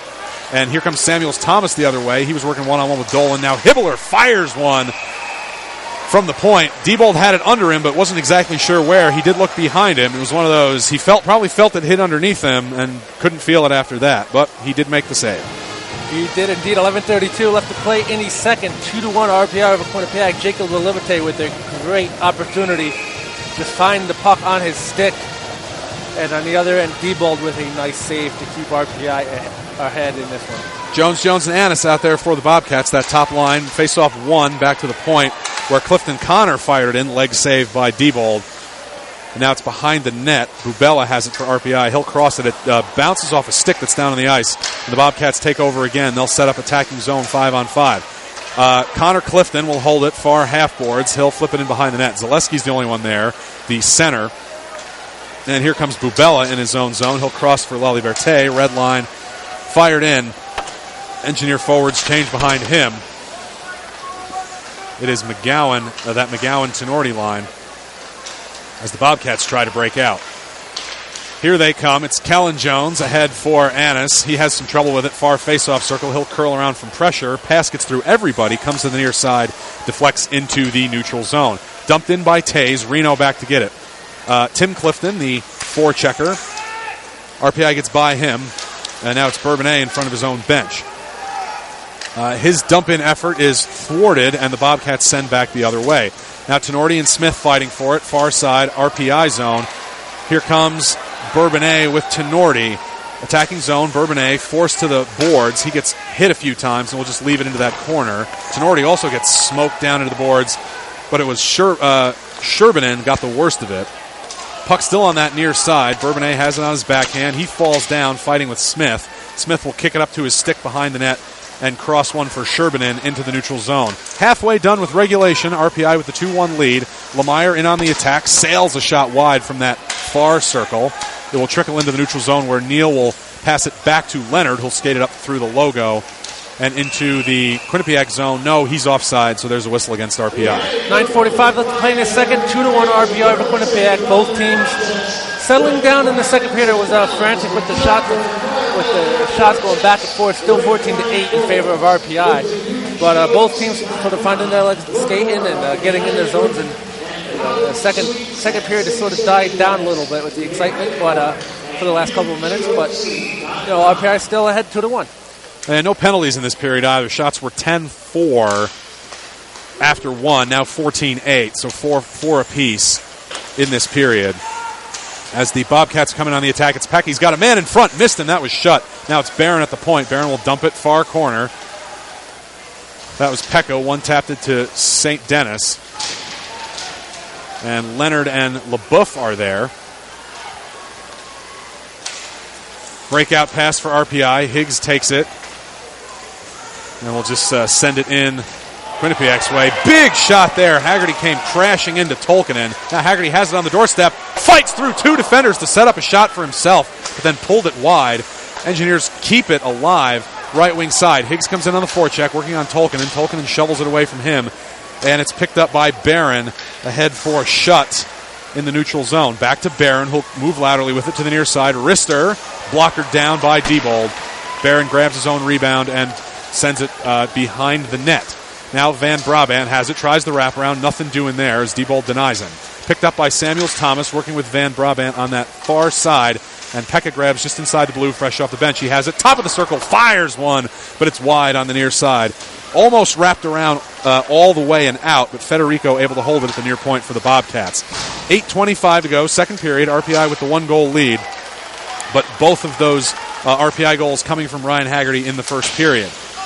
Puck in the neutral zone, grabbed by Parkerino. He lost it at his feet. Now it's a race between Van Brabant and Diebold. Diebold moves it to his left to keep it out of harm's way and frees it for a whistle. 8:12 left to play in the second. 2-1 RPI over Quinnipiac. And RPI getting some of their chances, and Diebold keeping RPI in this one when Quinnipiac shooting it. And, both teams, the offense seems to be working this period. That top line for Quinnipiac now out against the Zaleski line for RPI. Won by Quinnipiac, back to Tays, back to Annis. He gets checked hard by Leonard, and the Engineers pounce on it. Bubella directs it to the neutral zone. Tays will come back to get it. Almost picked off by Laliberte there, but here they come. 2-on-2, Annis with Connor Jones, centering to Jones. Diebold moves left to save, and Diebold just took a shot high to the body there, and he looks a little shaken up. That was Connor Jones crashing the net. It happened very fast, but he did collide very hard with Scott Diebold, high on Diebold. Yes. And Diebold slow to get up as the trainer now out to take a look at him. Diebold's very slow to get up, and this could be a huge blow to RPI if Diebold has to come out of this game. They do have Jake Salfer as a backup, but after that, nothing. So RPI potentially could be down to one goalie. We'll see how this shakes out. But, Jones definitely took a shot on Diebold. It looks like RPI's LaBeouf is going into the penalty box, though. I don't understand that at all. It's possible that LaBeouf got some kind of hit on Jones that not only knocked him into Diebold, but was some kind of interference. Because that was LaBeouf, the man back, on that kind of 2-on-1.5. Yeah, I think at the very least it should be on both of them. Jones did come in a little high, and it did look like he came in with an elbow. They just put Jones' number up on the board. So LaBeouf gets interference is the call. Jones gets charging. It seems like the purpose of those penalties to call an interference call and a charging call kind of simultaneously. You think of what those penalties are for. It's hard to see how they both happen at the same play. So we'll skate 4-on-4. Annis and Kellen Jones out there with Barron and Tays for Quinnipiac. They win the draw back to Tays. Shot comes, blocker away by Diebold, and Bradley will go skate after it. He's bothered by Kellen Jones. Annis there too. It's Higgs, Bradley, Leonard, and Zaleski for RPI as the Engineers' breakout pass is intercepted by the Bobcats. Annis can't handle the cross-ice pass, so Higgs will pick it up and dump it in at the red. Here comes Zaleski trying to get there before Gardig does. No dice. Gardig steers it away to that far side, and the Bobcats break back the other way. Annis banks it off the boards past Reno, who's up to challenge it. And now it's in the Engineer zone. Karate grabs off a change. Here he comes over the logo, still skating with it. He's got some room. A lot of open ice out there, 4-on-4. Karate tried the sharp angle shot/pass, but was broken up by Quinnipiac in front. Higgs will bank it off the end boards for Zaleski. Zaleski had his stick tangled up. Connor Clifton was holding Zaleski's stick. So we'll see what the call is here as Zaleski had his stick up under Clifton. Penalty coming, and this is on Zaleski. Can't say I agree with that call. Delayed call against RPI coming. Clifton had his hand grasping Zaleski's stick. And it looks like he had his back to the referee couldn't see that, but he did see the stick of Zaleski get up under the crook of his arm. So presumably this is going to be a hook or something on Zaleski, a hook, interference. something like that. We'll see the call. Hooking, sure, nailed it. And so that is not a good call. And the Engineers will be 4-on-3 for 42 seconds. They'll be down, and then it will be a full power play once the Quincy Miners are up. Well, there's not too much of an argument from the RPI bench, but yes, it was a bad call.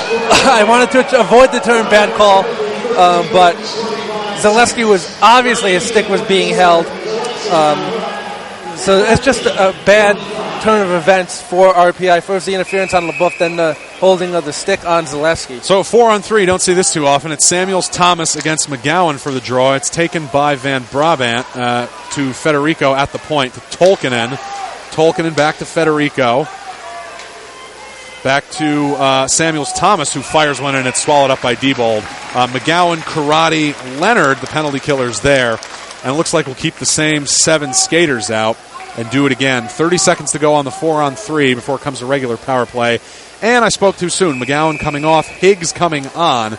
So Higgs, Leonard, Karate, your Engineers, in that triangle out there on the 4-on-3 penalty kill. Face-off coming to Diebold's left. It's dropped, one cleanly by Samuels-Thomas.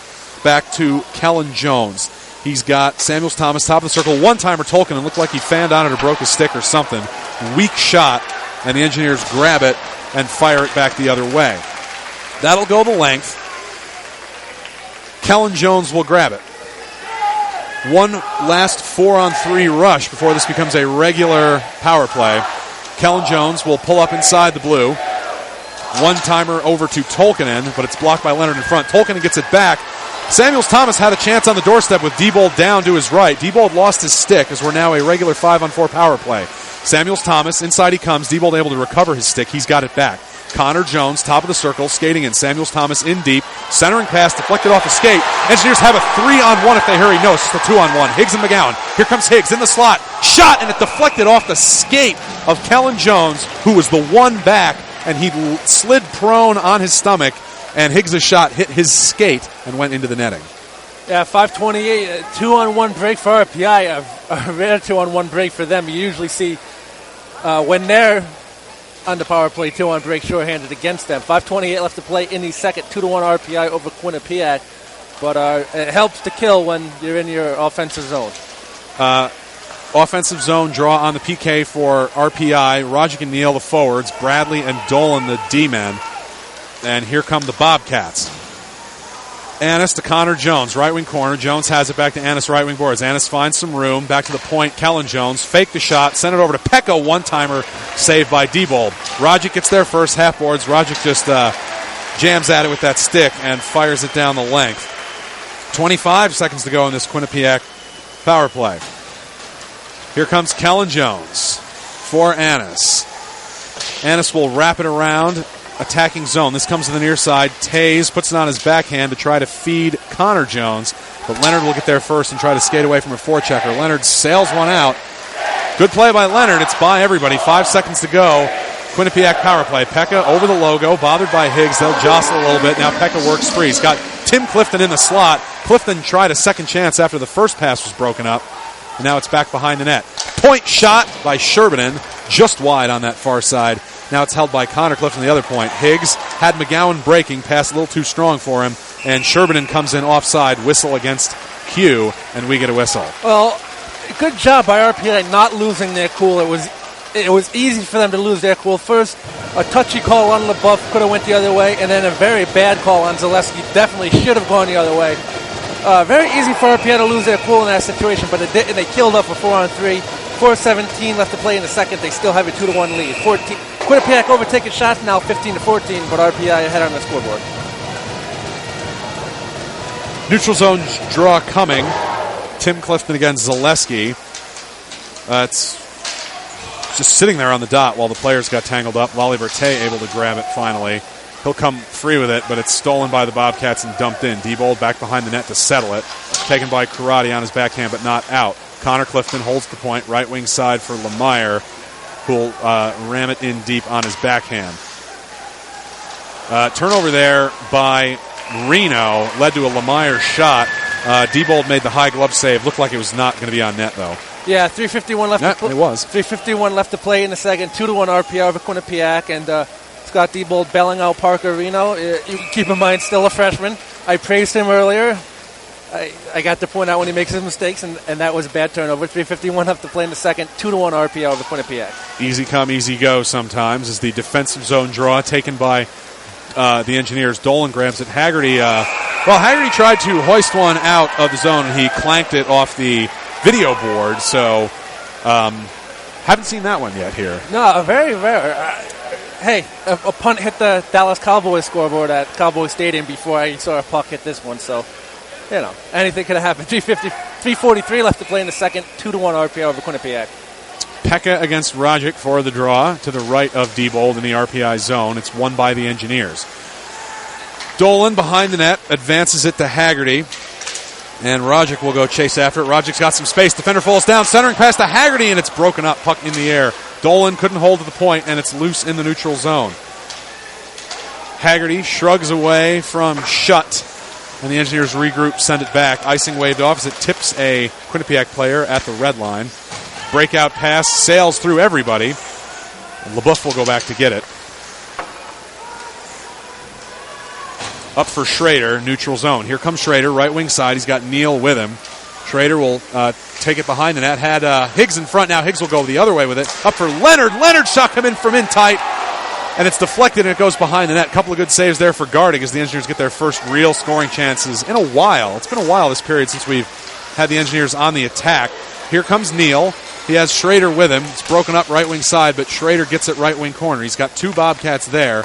They'll fight it out. Neal grabs it, banks off the boards to Reno, who skates laterally backwards, fires one in. Leg saved by Gardig. Neal takes centering pass. Higgs in front on his backhand just wide as he had a big 5-hole to shoot at with Gardig moving to his right. It's back for the Bobcats. Samuels Thomas in the neutral zone. He'll dump it in and change behind the play as Reno will go get it. Reno outlets it for Schrader, and here come the Engineers. Neal back to Schrader. And it's a long pass the other way. It's Annis in on a breakaway from the blue line. Score! Like a double deke there to get Diebold open the 5-hole. And he moves to the glove side and then fires at 5-hole. Annis just broke in from the blue line. And he's a pretty special player with a move like that. Yeah, that was a great move by Sam Annis. 2:02 left to play in his second. 2-2 now on Annis' goal. As the RPI defender, that was Luke Karate, just guessed wrong. He had two people on the blue line, and he just guessed that the pass was going to go one way, and it went to Annis, and Annis came in all alone.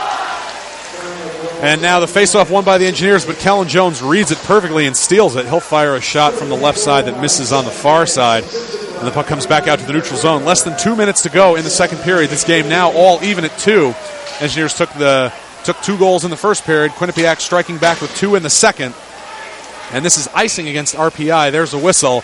So the Bobcats will get an offensive zone draw and a chance to set up and score another one late here in the second. Yeah, 1:40 left to play in the second. 2-2 on Sam Annis' goal. He was assisted by Federico to tie this one up. And there's really, like I said before, Karate just guessed wrong. Nothing he could really do about that one. Defensive zone draw for RPI. It goes back into the corner. Dolan and Bradley there fighting with Sherbinen and Shutt. Now McGowan joins the fray. He puts a body on Tim Clifton. And the puck goes to the point for Tolkinen, who has a goal for Quinnipiac. He fires one in, but it's deflected. And the Engineers can't quite clear, but they do get some wood on it. And now out they come. Here comes Dolan working 1-on-3. He'll just gain the blue and dump in to peel off to get back and change. So it's taken by the Bobcats, dumped in deep the RPI zone. Leonard has to double back to go grab it with a minute to go in the period. Haggerty takes right wing circle. Oh, and St. Denis on the back check broke up the play. Haggerty had some room and wanted to wrist one in, but St. Denis on the back check makes the play. Here comes Haggerty, right wing side, cross ice to Leonard. Leonard sends one back Haggerty's way. And Bubella is there too as LeBoeuf takes. Haggerty hacks at it, comes in high on net. Gardig makes the save and then gives Zaleski a shove with the blocker and a stick. And we'll get a whistle. Yeah, 37.5 seconds to go. 2-2 RPI Quinnipiac. If you're listening to the game, RPI had a 2-0 lead in the first. Quinnipiac battled back. Not a bad period at all by RPI. By any stretch, yeah, they let in 2 goals and they had a 2-goal lead. But nice effort by Quinnipiac this period too. As much as RPI dominated the first, I say Quinnipiac owned this second period. Well, some line tinkering here. It's Higgs with Tenorti and Rogic now the forward line for RPI with less than a minute to go in this second period. The faceoff is taken by the Bobcats and cleared. LeBouf sends it back the other way, and Higgs and Tays will go back to grab it. The Bobcats get there first. They have that Jones line out there. But it's broken up by RPI with 15 seconds left in the period. Comes in, Tenorti crashing as the puck had been cleared in on net. Now here comes Connor Jones the other way. Wrister from the slot, well wide. A couple of bang-bang chances there for both teams as these last few seconds of the period will tick away. There's the horn. And 2 periods are in the books. RPI jumped out to the 2-0 lead after 1 period of play, courtesy of Ryan Haggerty. But the Bobcats are back in it. It's 2-2 after 2. And it's a tale of 2 games so far, with RPI dominating the first, but the Bobcats dominating the second. Yeah, and the score really reflects that. It wasn't a bad period, like I said before, for RPI, but against the number 5 team in the country, they'll make it look like a bad period. RPI, they did play well. I think they got 5 shots in that second period, and Quinnipiac got 9. So shots were sort of even, but Quinnipiac definitely had more quality chances. 1 defensive breakdown led to that first goal, RPI failing to clear it out, and that led to Tokling's goal on the blue line, and then Karate later on in the period just guessing wrong, and it's breaking through and beating Diebold with a great move. That would have beat any goaltender on any level. Yeah, I mean, probably, yeah. So what do you think RPI has to do in the third to retake the lead? It seems almost like they're relying too much on Ryan Haggerty. He's been around. Don't get me wrong. Everybody's been taking their shots, but it seems like they want to get Haggerty open to get that good shot. They just got to get that shot in on the net and make stuff happen. And on the other side, get back to the way they were playing defense. Force Quinnipiac to take those shots from the outside. Diebold seems to not have trouble with those tonight. And Quinnipiac they found a way to get inside of the engineer defense, and RPI has to shore up their defensive hold and push them back out to the perimeter. All right, so coming up in this second intermission, RPI women's player Jordan Smelker did a radio hit earlier in the week, and we have a copy of that available for rebroadcast. So we've got that coming up in the second intermission. So, Ed, take us out of here. All right, the score after 2 periods of play is RPI 2, Quinnipiac 2. You're listening to live coverage of Engineer men's hockey on 91.5 FM, WRPI Troy.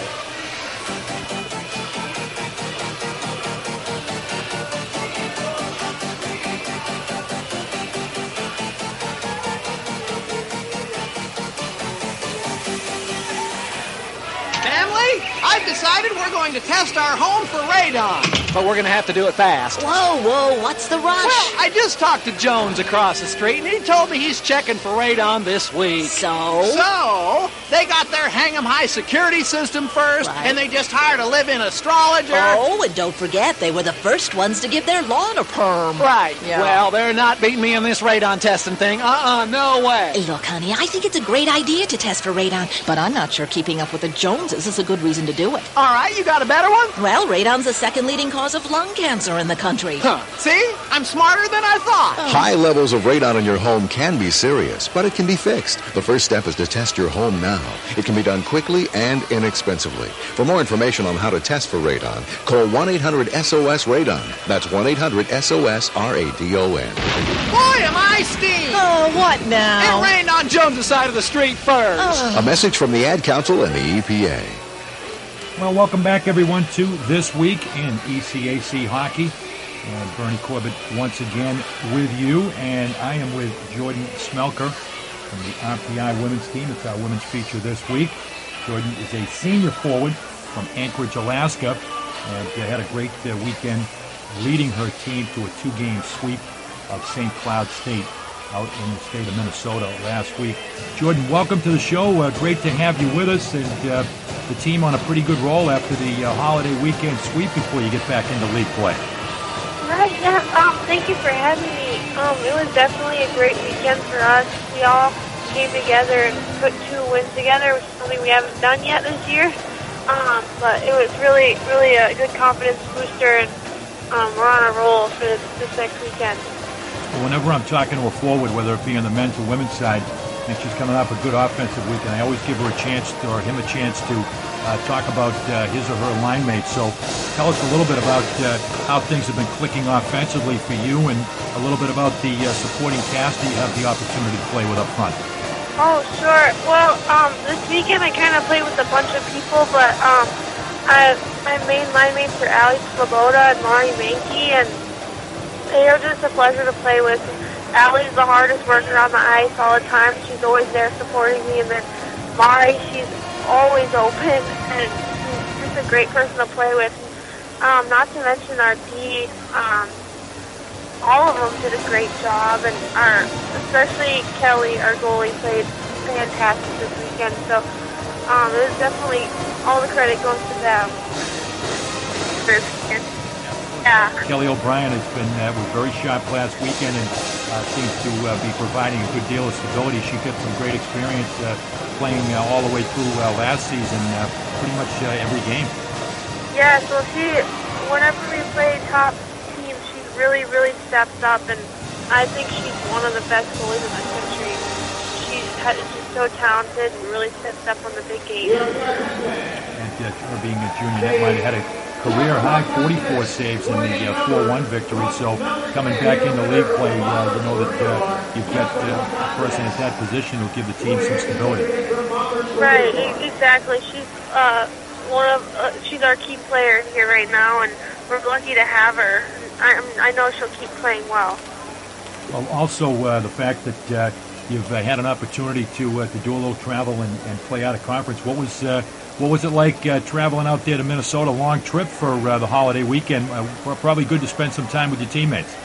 Yeah, well, it's kind of funny. We got delayed on the way there. We had some trouble with the landing gear of our plane, so we were stuck at the airport for a while. But once we finally got there, we had Thanksgiving dinner with a bunch of our families, and it was really a wonderful day. And then at the end of the weekend, we got to go to one of our players' houses, and her parents catered, the main catered a wonderful dinner for us. So it was really, really a great weekend. Well, it's a good, even with a delay, when you're with your teammates and you have an opportunity to spend time with them, especially being a senior. You know, the 4 years really goes by fast. You really cherish those moments and the time that you can spend together. Yeah, it sure does. I've really been taking every moment in this year. I realized I only have 1 year left, and I want to make the most of it. Well, 3 wins in a row in 4 of the last 5. You're currently 6-8-1 overall, but 3-3 in ECAC play. And a couple of tough tests this weekend. You'll be right back on the road. Instead of heading west, you'll be heading south. Yep, we're going to Princeton and Quinnipiac. That'll be 2 good challenges for us.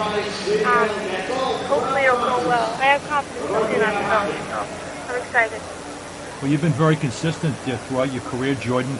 Currently a team leader in assists, points, also a pair of power play goals. But over the course of the body of work for your career, you're the active leader in games played, 120, goals, 31, assists, 45, and points, 76, and have been either first or second in scoring in each of your first 3 seasons.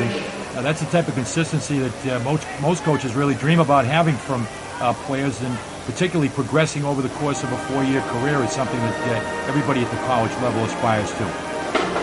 Right, well, every day I'm just trying to get better. Like, everyone on the team pushes us to get better, and I don't really care about the points. I just want to make sure I'm doing the best for the team.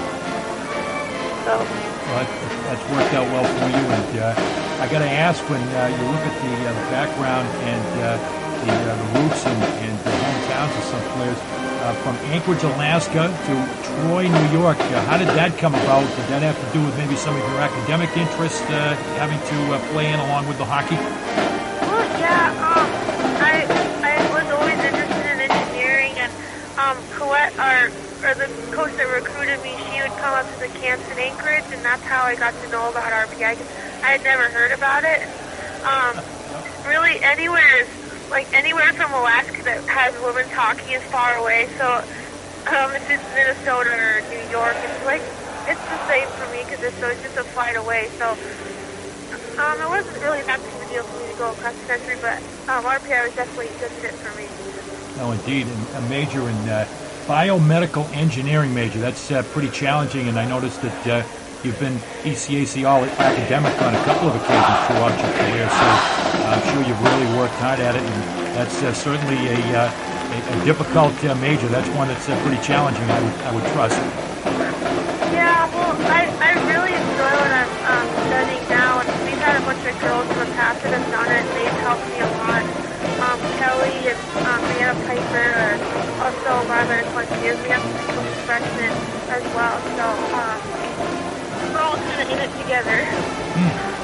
Absolutely. And, good to have company there on the ice and off the ice. I'm sure that academic support really comes in handy for you.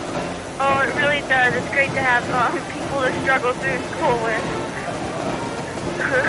Well, better than struggling though for being academic. Obviously, the academic is that. And on the ice, you've had the opportunity, one of 40 players selected to participate in the U.S. Women's National Hockey Team selection camp this past summer. That must have been a great experience for you. Yes, it really was. I still can't believe that I was able to go to that. It was just, being there was amazing, and I really got to learn a lot from the girls there. They're really amazing, their work ethic, and just what they have put into the sport is incredible. So it was a great experience. Well, up next, as we mentioned, will be Princeton and Quinnipiac, and it seems like you've got the proper frame of mind and approach, Jordan, for your senior year, and really savoring the moment, enjoying every moment. It really does go by fast when you probably consider traveling from Anchorage to Troy and how fast these 4 years go by. Yes, it really does. Well, thank you so much for having me. I enjoyed talking with you. Well, thanks very much, Jordan. Appreciate you coming on, and want to wish you and the Lady Engineers, and you being in biomedical engineering, appropriate, the Lady Engineers, the best of luck this weekend and down the road the rest of the way this season. Well, thank you so much. If your walls could talk, what would they say? I have held 4 generations of photographs. I display 10 cuckoo clocks, all set to the wrong time. I have had dishes thrown at me. I have been drawn on, cleaned, drawn on, cleaned, drawn on. I have caused the gradual decline of a child's IQ. I have given a 4-year-old a speech impediment. I am the reason a first grader constantly yells out. Just because you can't see lead paint doesn't mean it's not on walls, doors, windows, and sills. Today, lead paint poisoning affects over 1 million children. If your home was built before 1978, your family could be at risk. Let's make all kids lead-free kids. Log on to leadfreekids.org or call 800-424-LEAD. I am the root of a child's violent behavior. Brought to you by the Coalition to End Childhood Lead Poisoning, EPA, HUD, and the Ad Council. For information in New York, call the New York State Health Department at 800-458-1158. That's 800-458-1158. This is Campus Radio at RPI, WRPI, Troy, New York. Is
Welcome back to the Catwalk on the Houston Fieldhouse on the campus of Rensselaer Polytechnic Institute in Troy, New York for today's third period of action between the RPI Engineers and the Quinnipiac Bobcats. I'm Ed DeGarren along with Rob Tricanelli, bringing you all the action on your home for Engineer Hockey 91.5 FM WRPI Troy. Before we get started with the third period of play, we'd like to thank the Rensselaer Union, which provides the funding for WRPI and all club-related activities of the Institute, including RPI's coverage of men's and women's hockey, football, and baseball. Also, a reminder, WRPI is on the World Wide Web. Point your browser to www.wrpi.org, and you can pick up WRPI's broadcast 24 hours a day, 7 days a week. So long as we are broadcasting, we will provide the broadcast on our internet feed. Once again, it is www.wrpi.org. Also, if you're a current student and you think you want to try your hand at announcing games, either hockey or baseball later on this year, there are plenty of opportunities to do so. Just shoot us an email at wrpi-sports@rpi.edu, and we can make arrangements for that to happen. Thank you, Ed. A quick look at some statistics and miscellaneous things from the second period. Zach Tolkinen made it 2-1 in favor of RPI with his second goal of the year, that coming from the he's a defenseman, that came from the point just over the glove and in that top corner of the net. Devon Tays got the assist. Then the Bobcats tied it up. Sam Annis with a goal at 17:58 of the second period from Dan Federico. So 3 of the 4 points for the Bobcats tonight coming from defensemen, and all 4 goals tonight even strength. After a 10-4 shooting advantage for the Engineers in the first period, Quinnipiac outshot RPI 13-6 in that second period. Quinnipiac 0 for 2 with the power play, RPI 0 for 1. The teams have switched sides. So Michael Gardick now in goal to my left. Quinnipiac skating from left to right across your radio dial. Scott Diebold in goal to my right. RPI skating from right to left. Quinnipiac in the road blue with the gold lettering and trim. RPI in the home white with red lettering and trim as Guy Leboeuf holds it in at the point for RPI. And it goes deep. St. Denis there to get it. He'll tip it past Leonard. And this goes the length. Leonard back to get it. Ahead for Leboeuf for Neal.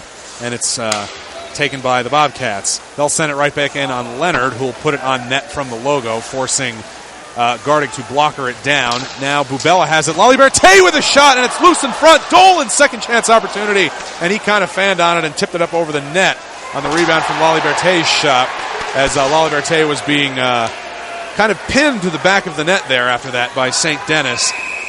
And the Bobcats clear, so that's icing against Quinnipiac. We get a whistle. Yeah, 19:08 left to play in the third, and RPI with a quality chance. La Liberté couldn't put the puck in the net, came out to Dolan, and he sort of blooped one over the net, didn't get a lot on it that he wanted to.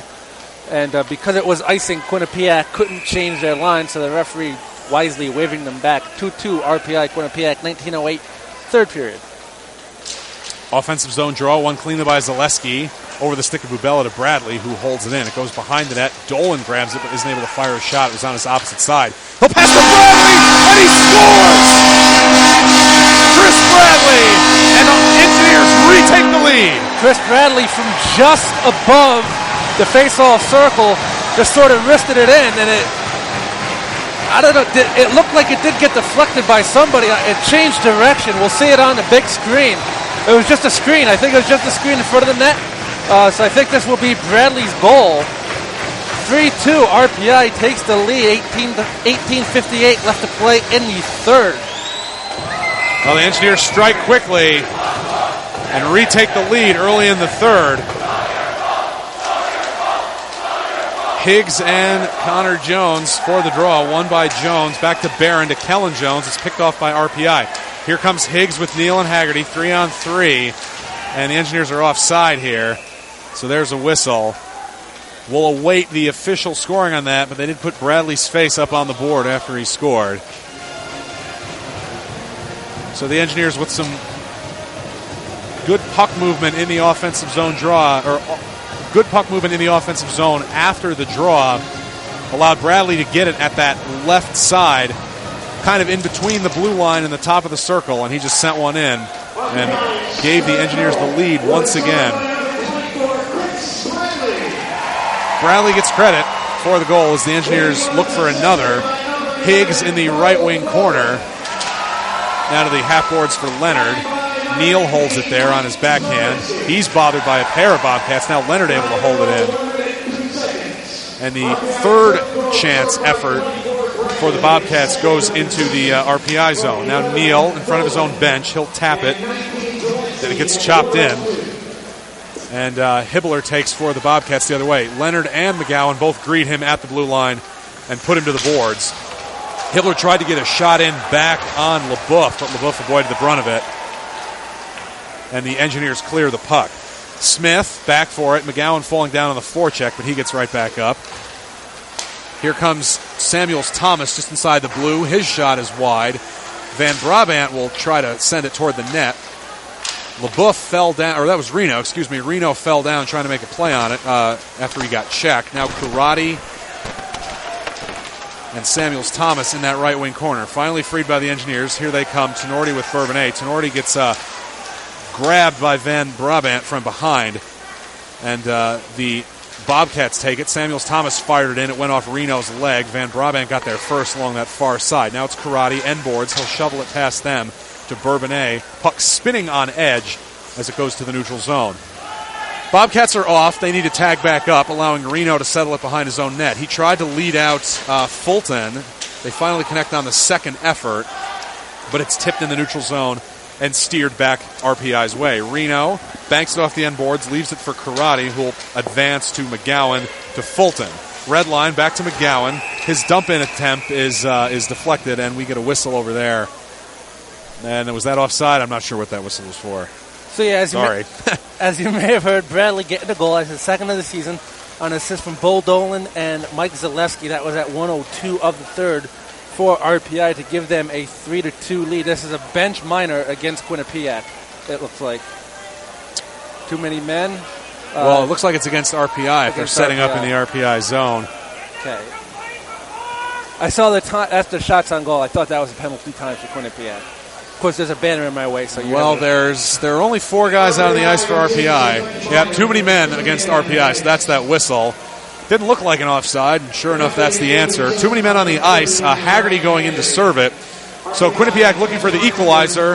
They'll go on the power play. They're third of the game. They're 0 for 2. Kellen Jones has it at the point off the face-off win. Kellen Jones' shot deflects. Grabbing it is Higgs and firing it down the length. Higgs, Rogic, Leonard, LaBeouf, your penalty killers for RPI as the Bobcats break out. It's Kellen Jones to Annis to Connor Jones, right side. Connor Jones with some speed. He'll challenge LaBeouf in that right wing corner. Annis grabs it to the point. High slot. Kellen Jones. Shot comes in. Diebold makes the save. Leaves a big rebound. And the Bobcats corral it, send it back to the point. It's Kevin Jones to Taze. Back to Kellen Jones. Back to Pekka. Top of the near circle. Kellen Jones. At the doorstep for Connor Jones. He falls down to one knee but is able to keep possession of it. And it's back to Pekka. Top of the near circle in front. Sent across. Quinnipiac getting a little too cute there as that one extra pass prevented them from getting a shot on net, and the Engineers were able to grab the loose puck and clear it. This power play is half over. Engineers changed their PK personnel. Neal and Zaleski, Bradley and Karate. Bradley goes back to get it as the Bobcats dump it in. He swipes at it, but deflects it up into his body, and it's back down to his feet. Karate with a second effort, pinned against the boards by Van Brabant on the near side. Bradley shovels it around in the corner, but St. Denis gets there first. Federico pinches far boards to hold it alive. St. Denis, far circle. He'll wheel around from Karate back to Federico at the point.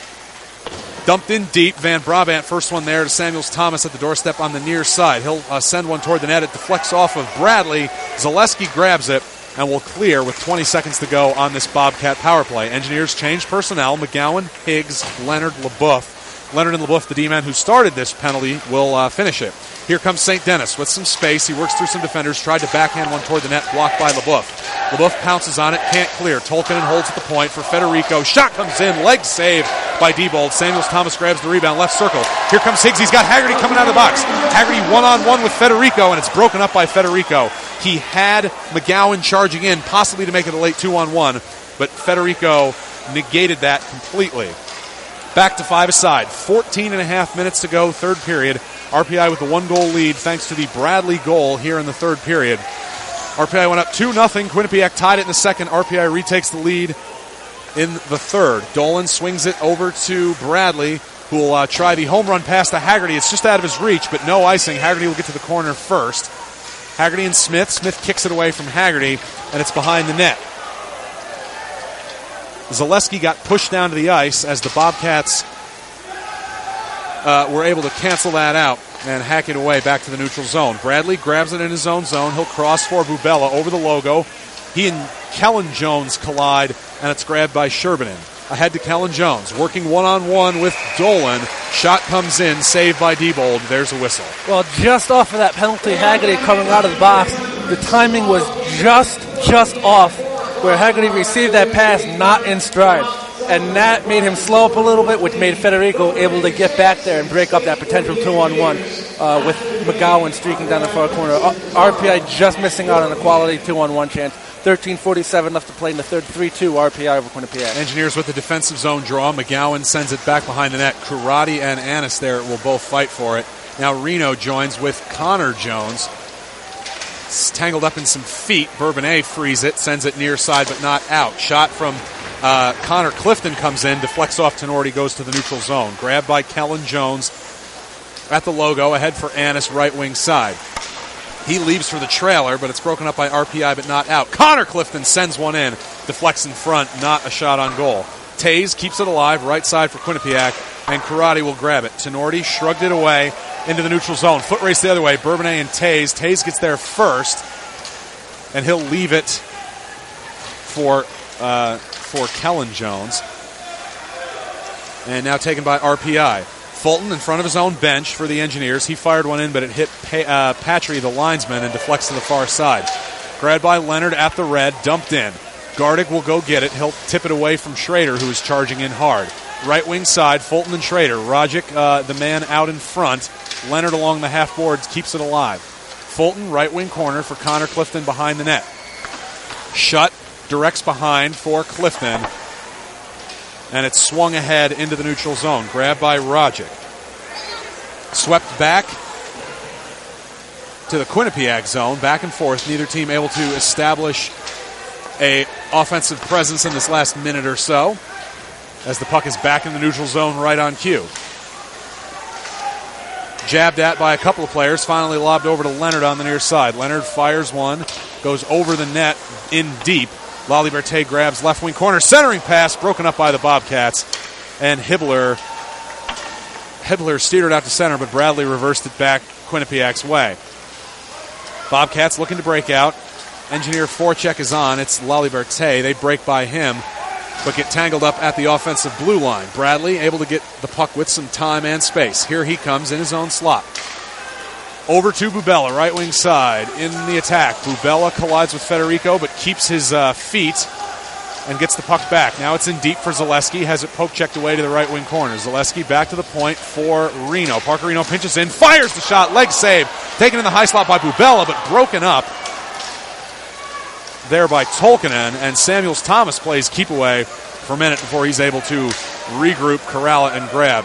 Quinnipiac narrowly avoids getting called for offside as RPI takes over in their own zone. Here comes Karate, neutral zone. He falls down as he's able to dump it in, where it's grabbed by Smith and sent the other way. Headman pass to Tim Clifton. He's battling with Parker Reno behind the net. They both overskate it, and the puck skitters over to the near side.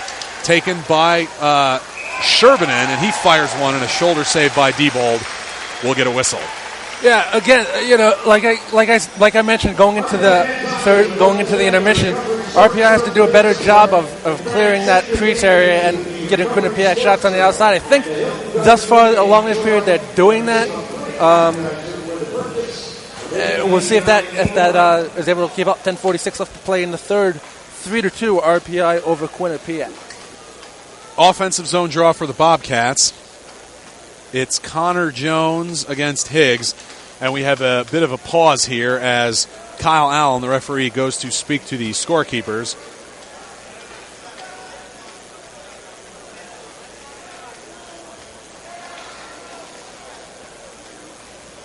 And he's communicating something to both benches. as Connor Jones and Brock Higgs line up for the draw. This is to Diebold's left in the RPI zone. One by the Bobcats. Annis takes it at the goal line, kind of. Sent one in front. Now it's over to the far side behind the net. Kellen Jones taken by Haggerty. Banks it off the boards. It's a race back the other way. Higgs and Smith. Smith wins the race, but Higgs rewards him for the win by crunching him to the boards. But Kellen Jones is able to pounce on it and send it up for Connor. Connor Jones attacking zone. Backhander in on Diebold. He swallows it up. There's a whistle. 10:23 left to play in the third. RPI leads 3-2. Shots 22-19 in favor of Quinnipiac.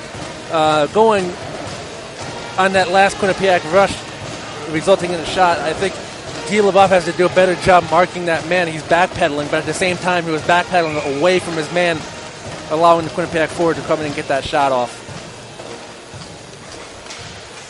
Draw taken by the Engineers. It's Leonard behind the net. He's bothered by Shutt, so he'll send it around to the near side for LaBeouf. LaBeouf hoists it out to center. This will have the juice for icing, maybe. No, it's waved off last second. Taze goes to get it. RPI forecheck keeps it alive. Bubella has it down low. Now it's behind the net for RPI. Zaleski centered to Laliberte. Bubella has him space in front, and he pulled it over the top of the net. It's possible that St. Denis broke that up a little bit, causing the shot to sail over. But Bubella was all alone with some space in front, and now here's a penalty coming against RPI. This is not a bad call, but a bad penalty to take. Bo Dolan, right in front of the referee, was impeding his man from chasing the puck down, and he will go off for interference, putting the Bobcats on their fourth power play of the game. They are 0 for 3. Yeah, right in front of the referee. Bo Dolan has to know better than that, but a great job by Bubella to get free and just roofing that puck a little bit too high, as Bo Dolan has to be smarter than that. 9:50 left to play the third. 3-2 RPI over Quinnipiac. So the Bobcats will get a head start with the offensive zone draw. They are looking for the equalizer with this third period more than half gone. Samuels Thomas against Zaleski for the draw. Taken by the Bobcats. They will hold to the point. It's Federico. Sends one in front, and it's swallowed up by Diebold, pinning it up against his chest. Penalty killers there for RPI. Zaleski and Higgs, the forwards. LaBeouf and Leonard, the defensemen. LaBeouf and Leonard have been getting the bulk of the defensive pairing time on these RPI PK minutes tonight. As the puck is dropped again, taken by Samuels Thomas. He'll just chase it down himself. He'll try to center one, but it goes off LaBeouf's skate. He gets it back, sends it to Tolkien at the point for Federico. Now far side. Pinching in was St. Denis, and it's just swallowed up with the glove by Diebold. At 9:32 left to play in the third. RPI 3, Quinnipiac 2. RPI defense again staying put, forcing Quinnipiac to take those shots to the outside. Quinnipiac, to their credit, they're taking what RPI gives them, and right now Diebold is up to the task to make the save. The Engineers keep the same unit out there, but the Bobcats put out their top power play unit. They win the draw. Pekka's shot, leg saved by Diebold. That came in from the point. Now LaBeouf battling for it behind the net. Leonard will try to free it away from two Bobcats. He's bothered. And LaBeouf will slap at it. This wraps around and swept all the way around past the outreach stick of Taze out to center. Minute 20 left in the Quinnipiac power play. They narrowly avoid coming in offside, but now Pekka gets it right wing side at the half boards. Top of the circle, Karate able to get a stick on it, but not enough to clear. In low, Annis, and it's picked out of the air by Diebold. What a save with the leather. That was the best save of the game, hands down, or should I say hands up for Diebold, as his glove just came out of nowhere. He was being screened by two of his defenders and a Quinnipiac forward, and that glove just rises up and picks the puck out of the air. We'd like to remind you, you're listening to 91.5 FM, WRPI Troy. Face-off won by the Bobcats. Kellen Jones has it high slot, now to the far side, and it's tipped out to center. That save by Diebold, he looked like a hungry pelican with a fish or something, just grabbed it. It was very good reflexes on that save, as the puck sent all the way back the Bobcats' way, and they have to go the entire length to set up with 45 seconds left on this power play. Annis gains the blue line. He looked like he was almost offside. Crowd thought he was offside for sure, and it's back out to center. The Bobcats set back up. Pekka in the slot, down low. Oh, backhander, left the rebound right on the doorstep, and it's slammed in home as the Bobcats even this one out. That was Pekka joining the rush after he kind of started the rush and then joined it back up, and the leg save left the big rebound right there in the crease. Everybody was moving to the left, and Pekka was just there at a wide open net, put it in. Yeah, this was the right place at the right time pretty much, as Pekka was there, and really no Engineers defense as they were trying to save the first shot, and unfortunately for them, D-Ball just gives up the rebound, and so right there as the play was, everybody was flowing towards the puck, and the rebound just went behind D-Ball. Pekka there to put it in the net. Pekka beat McGowan and Karate back to get that puck as the other Engineers and one other Bobcat player were moving to the left off the initial chance. So look at the official scoring on that as Tim Clifton sends one in. This game is now tied 3-3 midway through the third. On the Pekka goal coming on the power play, Engineers try to advance it. The breakout pass does not connect. That's icing against RPI.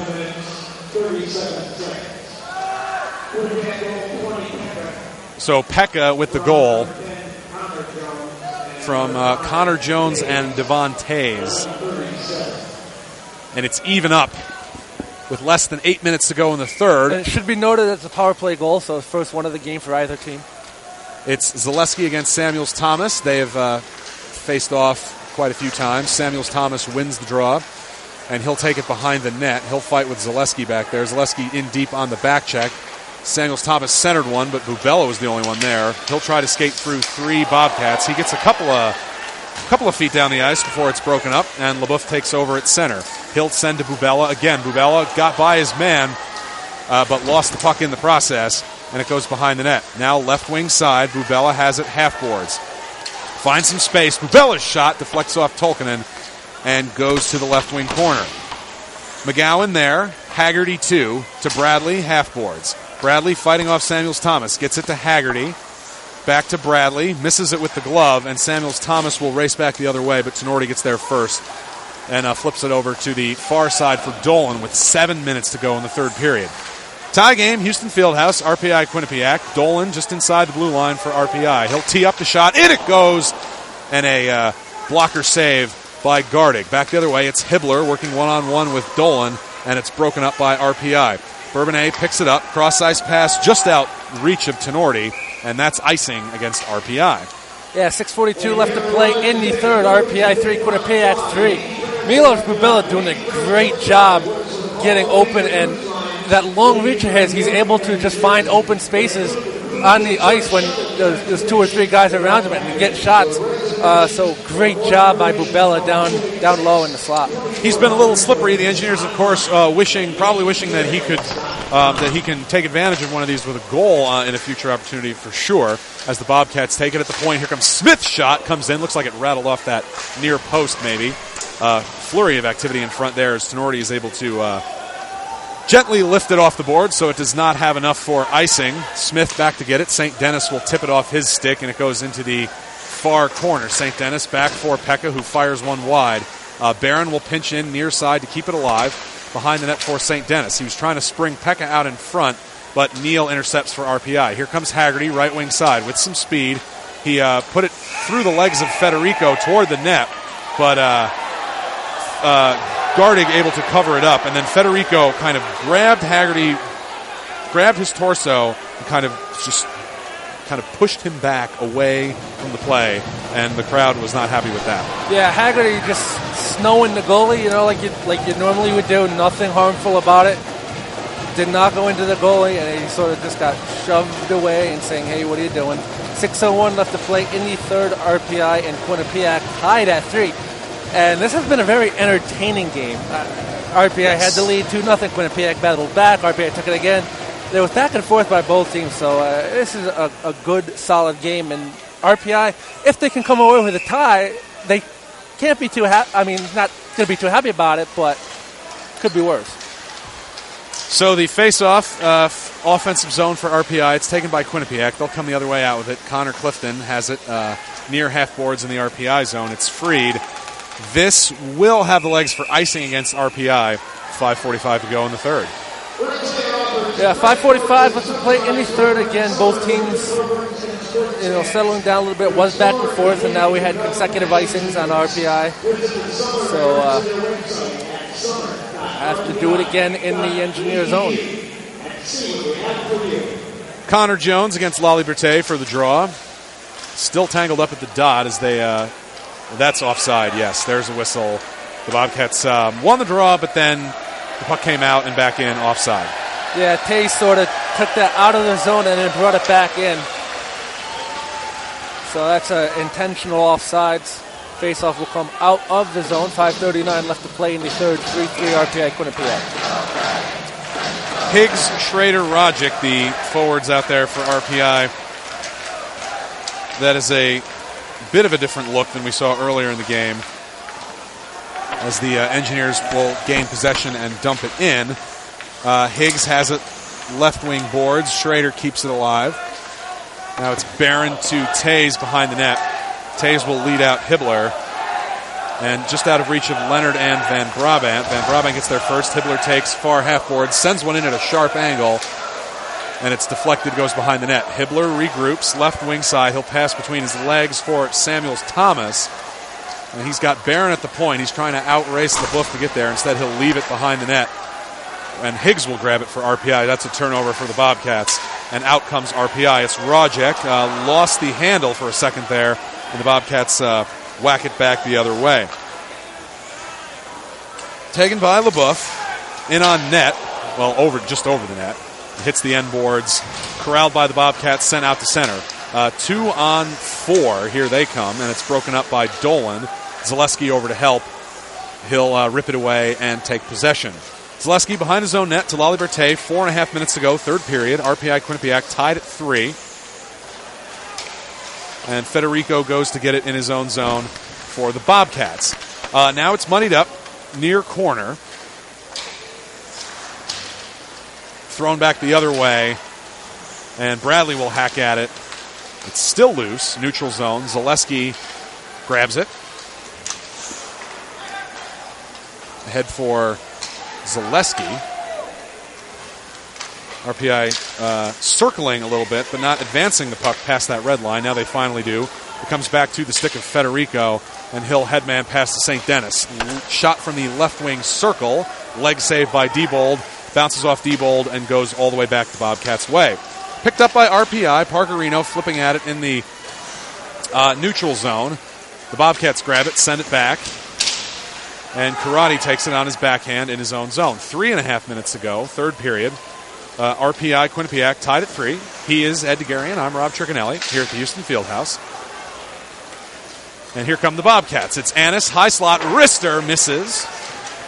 Missed either on the near side or high, or both. But held in by the Bobcats. Fired toward the net. It's swept around to the near side.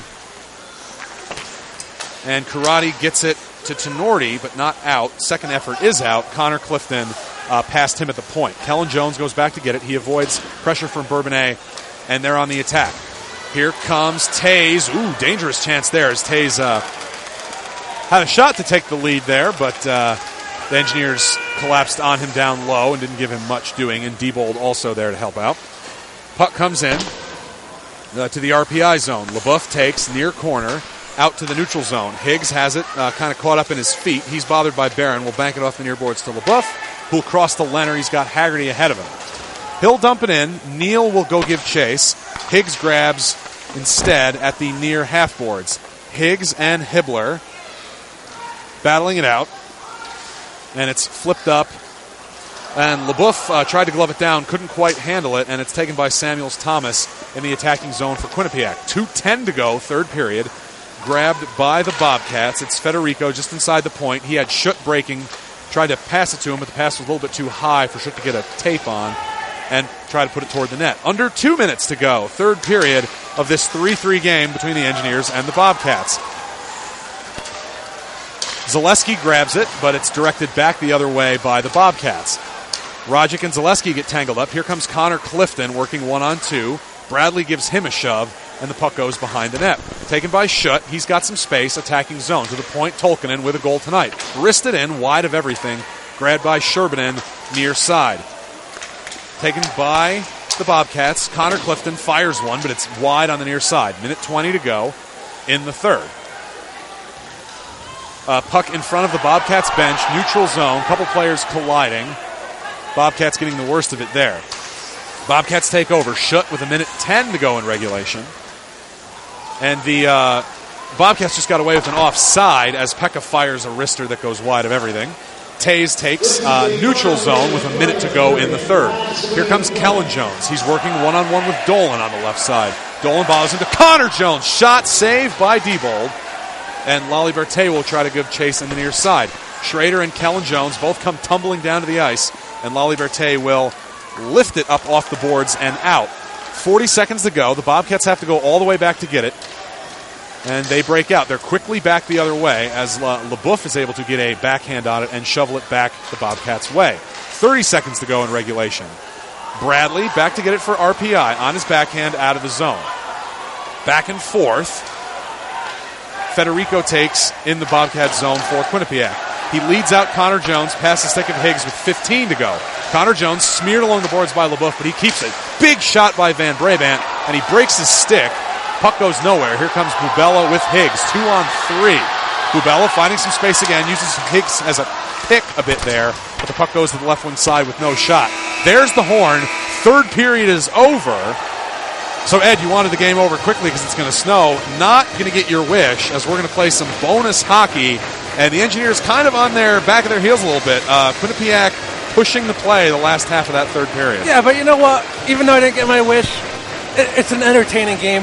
At least it's not a boring game. You know, both teams playing the trap, neutral zone back and forth, 0-0 tie. It's a 3-3 wide open game by both teams.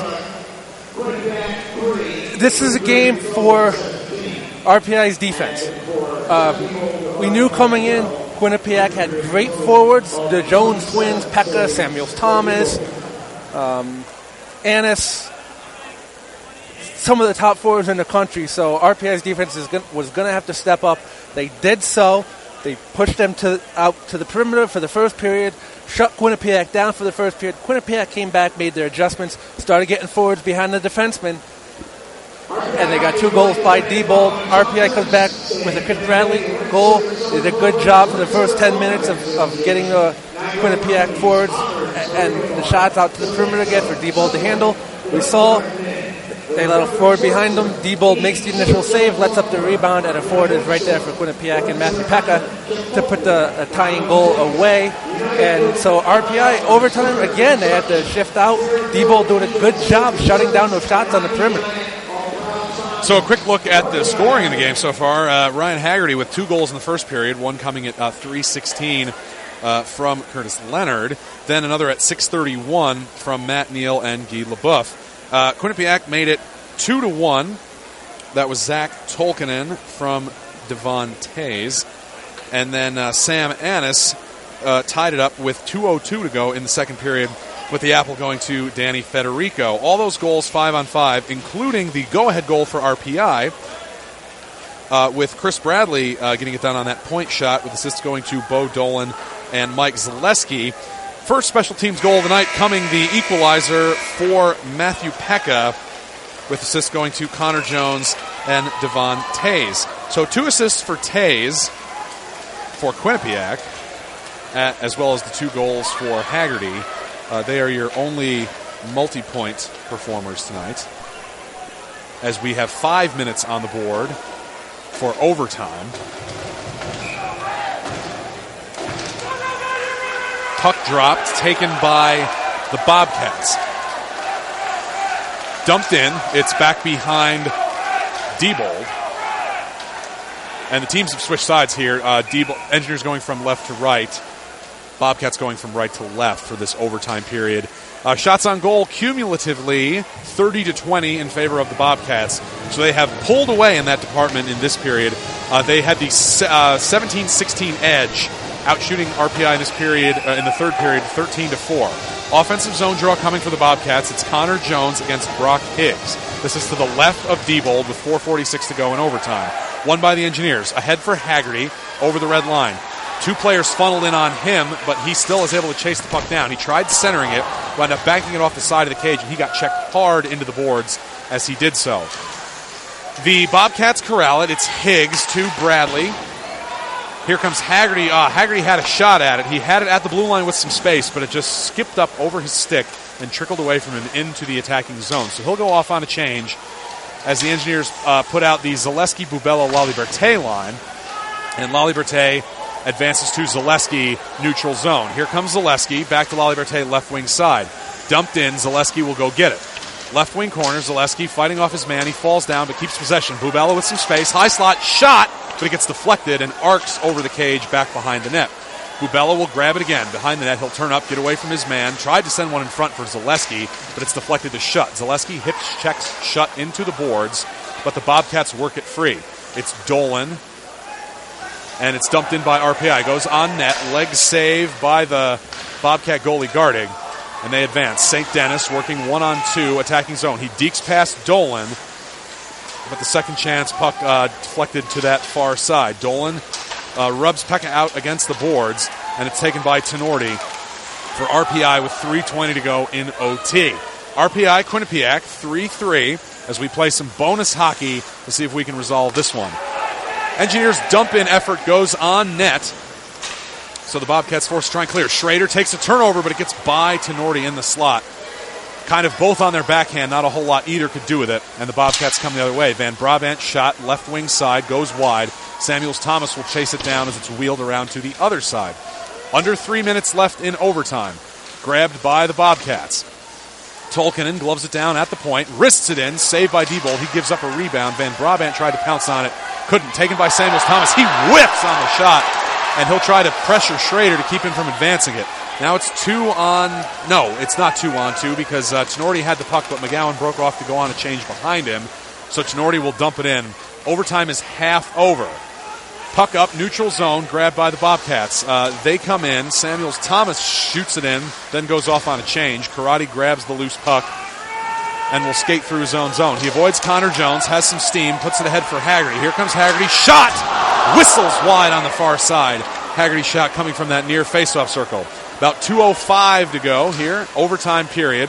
Kellen Jones takes, tried to shovel it toward the center, toward the slot area, but nothing doing there. Karate canceled him out. Neal holds just inside the blue. It finally trickles into the neutral zone. Bobcats are forced to tag up. They might have been offside just there, but no call as play continues. Bobcats grab it, tap it in to the zone. Karate behind the net in his own zone, works it free to Leonard, who'll put ahead for Higgs, charging up with Bubella. He's got Bubella, top of the circle, wrister, deflects and misses on the near side. Neal will go get it, left wing side. Minute 30 to go in overtime. Taken by Federico and cleared out to center. Bubella steals it back, gets it ahead to Neal, who will just fire it back the other way. Federico forced to regroup, go back, get it. He'll cross it for Tays, ahead for Pekka. Pekka working on LeBoeuf. He gets sandwiched with Laliberte, and Diebold will leap out of his crease to go cover up the puck and freeze it. That was a dangerous move, though, by Diebold. Yes. As he had two Quinnipiac forwards. He had to hang on to that puck, otherwise it would have been disastrous for RPI. As Pekka was crashing, he had one of the Jones twins on the other side of him. 1:14 left to play in OT. 3-3, RPI and Quinnipiac. We're going to get a timeout. Quinnipiac. So the Bobcats call timeout. They will have an offensive zone draw coming out of this. This will be to Diebold's right. And it wouldn't shock me if, here we see Pekka, St. Denis, that line. They're standing on the ice. I would have thought maybe he takes this timeout, ran Pecknold for Quinnipiac in order to put out the Jones twins and Sam Annis for the rest of the game. But maybe we won't see that. Well, one thing is certain, we're not going to see them pull a goalie. So it's not the setup of play for an extra attacker because that is for sure. We're not going to see that. 1:14 left to play in OT. RPI and Quinnipiac leads, or tied at 3 rather. Going over some scores for you here. It's the last update, obviously 3-3. Last update I had St. Lawrence, now I had Clarkson over St. Lawrence 5-3. I had Union over Princeton 2-0, Brown over Harvard 2-1, and Yale over Dartmouth over Yale 3-1. That is his last update. Gotta assume, barring any overtimes, they are over with. So So offensive zone draw coming. It's Pekka, Samuels, Thomas, and St. Denis in the line for Quinnipiac. Zaleski, Haggerty, Higgs out there for RPI. Face-off, again, this is the fourth or fifth time we've seen that. Face-off won by the Bobcats, but it missed everybody and went out into the neutral zone. So the Bobcats grab, dump it back in. Dangerous play there as Leonard lost it in the slot, and Pekka was able to pinch in and fire one, but it went over everything. Dangerous play there. From the RPI perspective, as the Engineers are able to clear out to center, it's taken at the neutral zone, grabbed, regrouped by Samuels Thomas. Now he's got it in front of his own bench. He'll try to advance it. 45 seconds left in OT. And looks like the puck tipped off somebody in the Quinnipiac bench, so the whistle will, or the faceoff will come back out into the neutral zone. 42.8 seconds left in overtime. 3-3 RPI, Quinnipiac. Both teams had their chances in this overtime period. Shots 32-21 in favor of the Bobcats. Both teams had their chances, but unable to put them away. Now RPI will take their timeout to set up their defense and calm everyone's nerves. Yeah, we'll see if the Engineers work something kind of special out of this. We haven't seen a ton of that from the Engineers today, but we did see some of that in the first period. The Engineers were humming along with some pretty sharp passes, especially when they only had that one power play. Only the one power play, and that was in the first period. And they were definitely looking very creative with how they were moving the puck.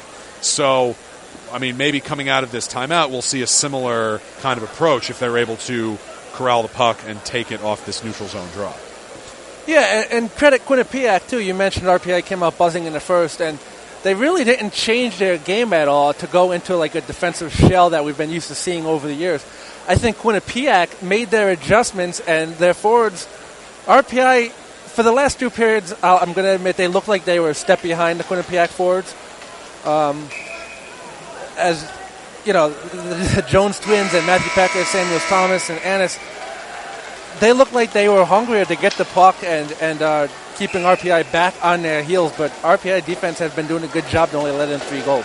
Neutral zone draw coming. Zaleski against Connor Jones. It is Zaleski, Higgs, Haggerty, LaBeouf, and Leonard for RPI. Connor Jones, Kellen Jones, Van Brabant, Tays, and Federico for the Bobcats. Engineers grab it, dump it in, 35 seconds to go. Federico overskates it, but is able to get it back on the second effort. That's ahead for Connor Jones. He gets it by Haggerty out into the neutral zone. 25 seconds to go. Connor Jones, high slot, backhands it in. It hits a mass of players and deflects to that right side. Federico holds right point. 15 seconds to go. Rister blocked by Higgs, who dropped to his knees, but Federico also falls down and keeps it alive. Puck loose. Van Brabant had a hack at it, but couldn't do anything with it. 5 seconds to go. Kept alive by Connor Jones. Brock Higgs is able to fling it into the neutral zone with his hand. And there's the buzzer. This one's over. A 3-3 tie in which the Engineers had a pair of leads they could not hold on to, but were able to stem the tide and keep the late rushing Bobcats from taking the lead and winning this one and denying the Engineers of anything. You got to think the Engineers, from a on paper perspective, if you tie and get a conference point from the number 5 team in the country, that is an accomplishment. On the other hand, losing a lead of 2-0 and then 3-2 to get there, probably not kind of take some of that away from what the Engineers did here on the ice tonight. So the result, you're okay with it, but it could have been worse. But with the 2 leads the Engineers had, got to think that they would have liked to have come out of here with 2 points. Yeah, and RPI has yet to put together a solid 60 minutes. I don't know how long I've been saying this. I've been broadcasting for 10 years, and I think I've said that every year, that RPI has not yet put together a 60-minute game. When that happens, this team is going to be great. Haggerty gets a pair of goals. Bradley comes back and gets the 3-2 goal.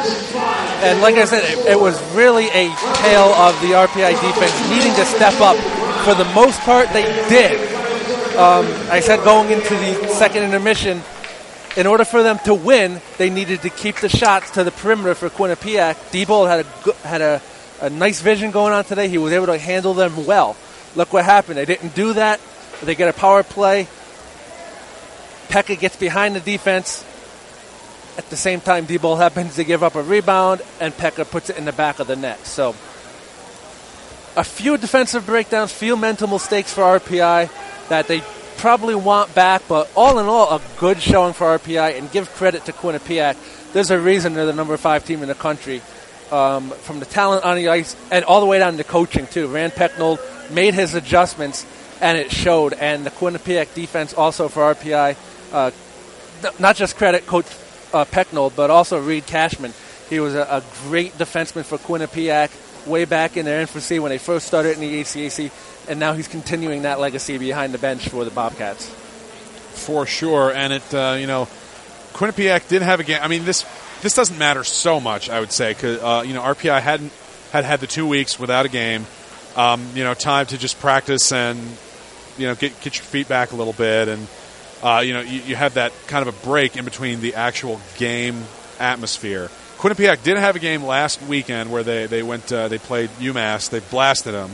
It was a big win for the Bobcats. But, RPI kind of came out and looked like they were rested and ready to begin. They were just out there buzzing, looked fresh. Especially Ryan Haggerty, who's been this team's offensive spark plug all year. He kept it up. 17 goals now for him in 14 games. And he's on a tear. And Engineer fans certainly hoping he can keep it up. But like you said, Ed, Ryan Haggerty has been shouldering a lot of the goal-scoring load for RPI. That doesn't mean all the offense has to revolve around him.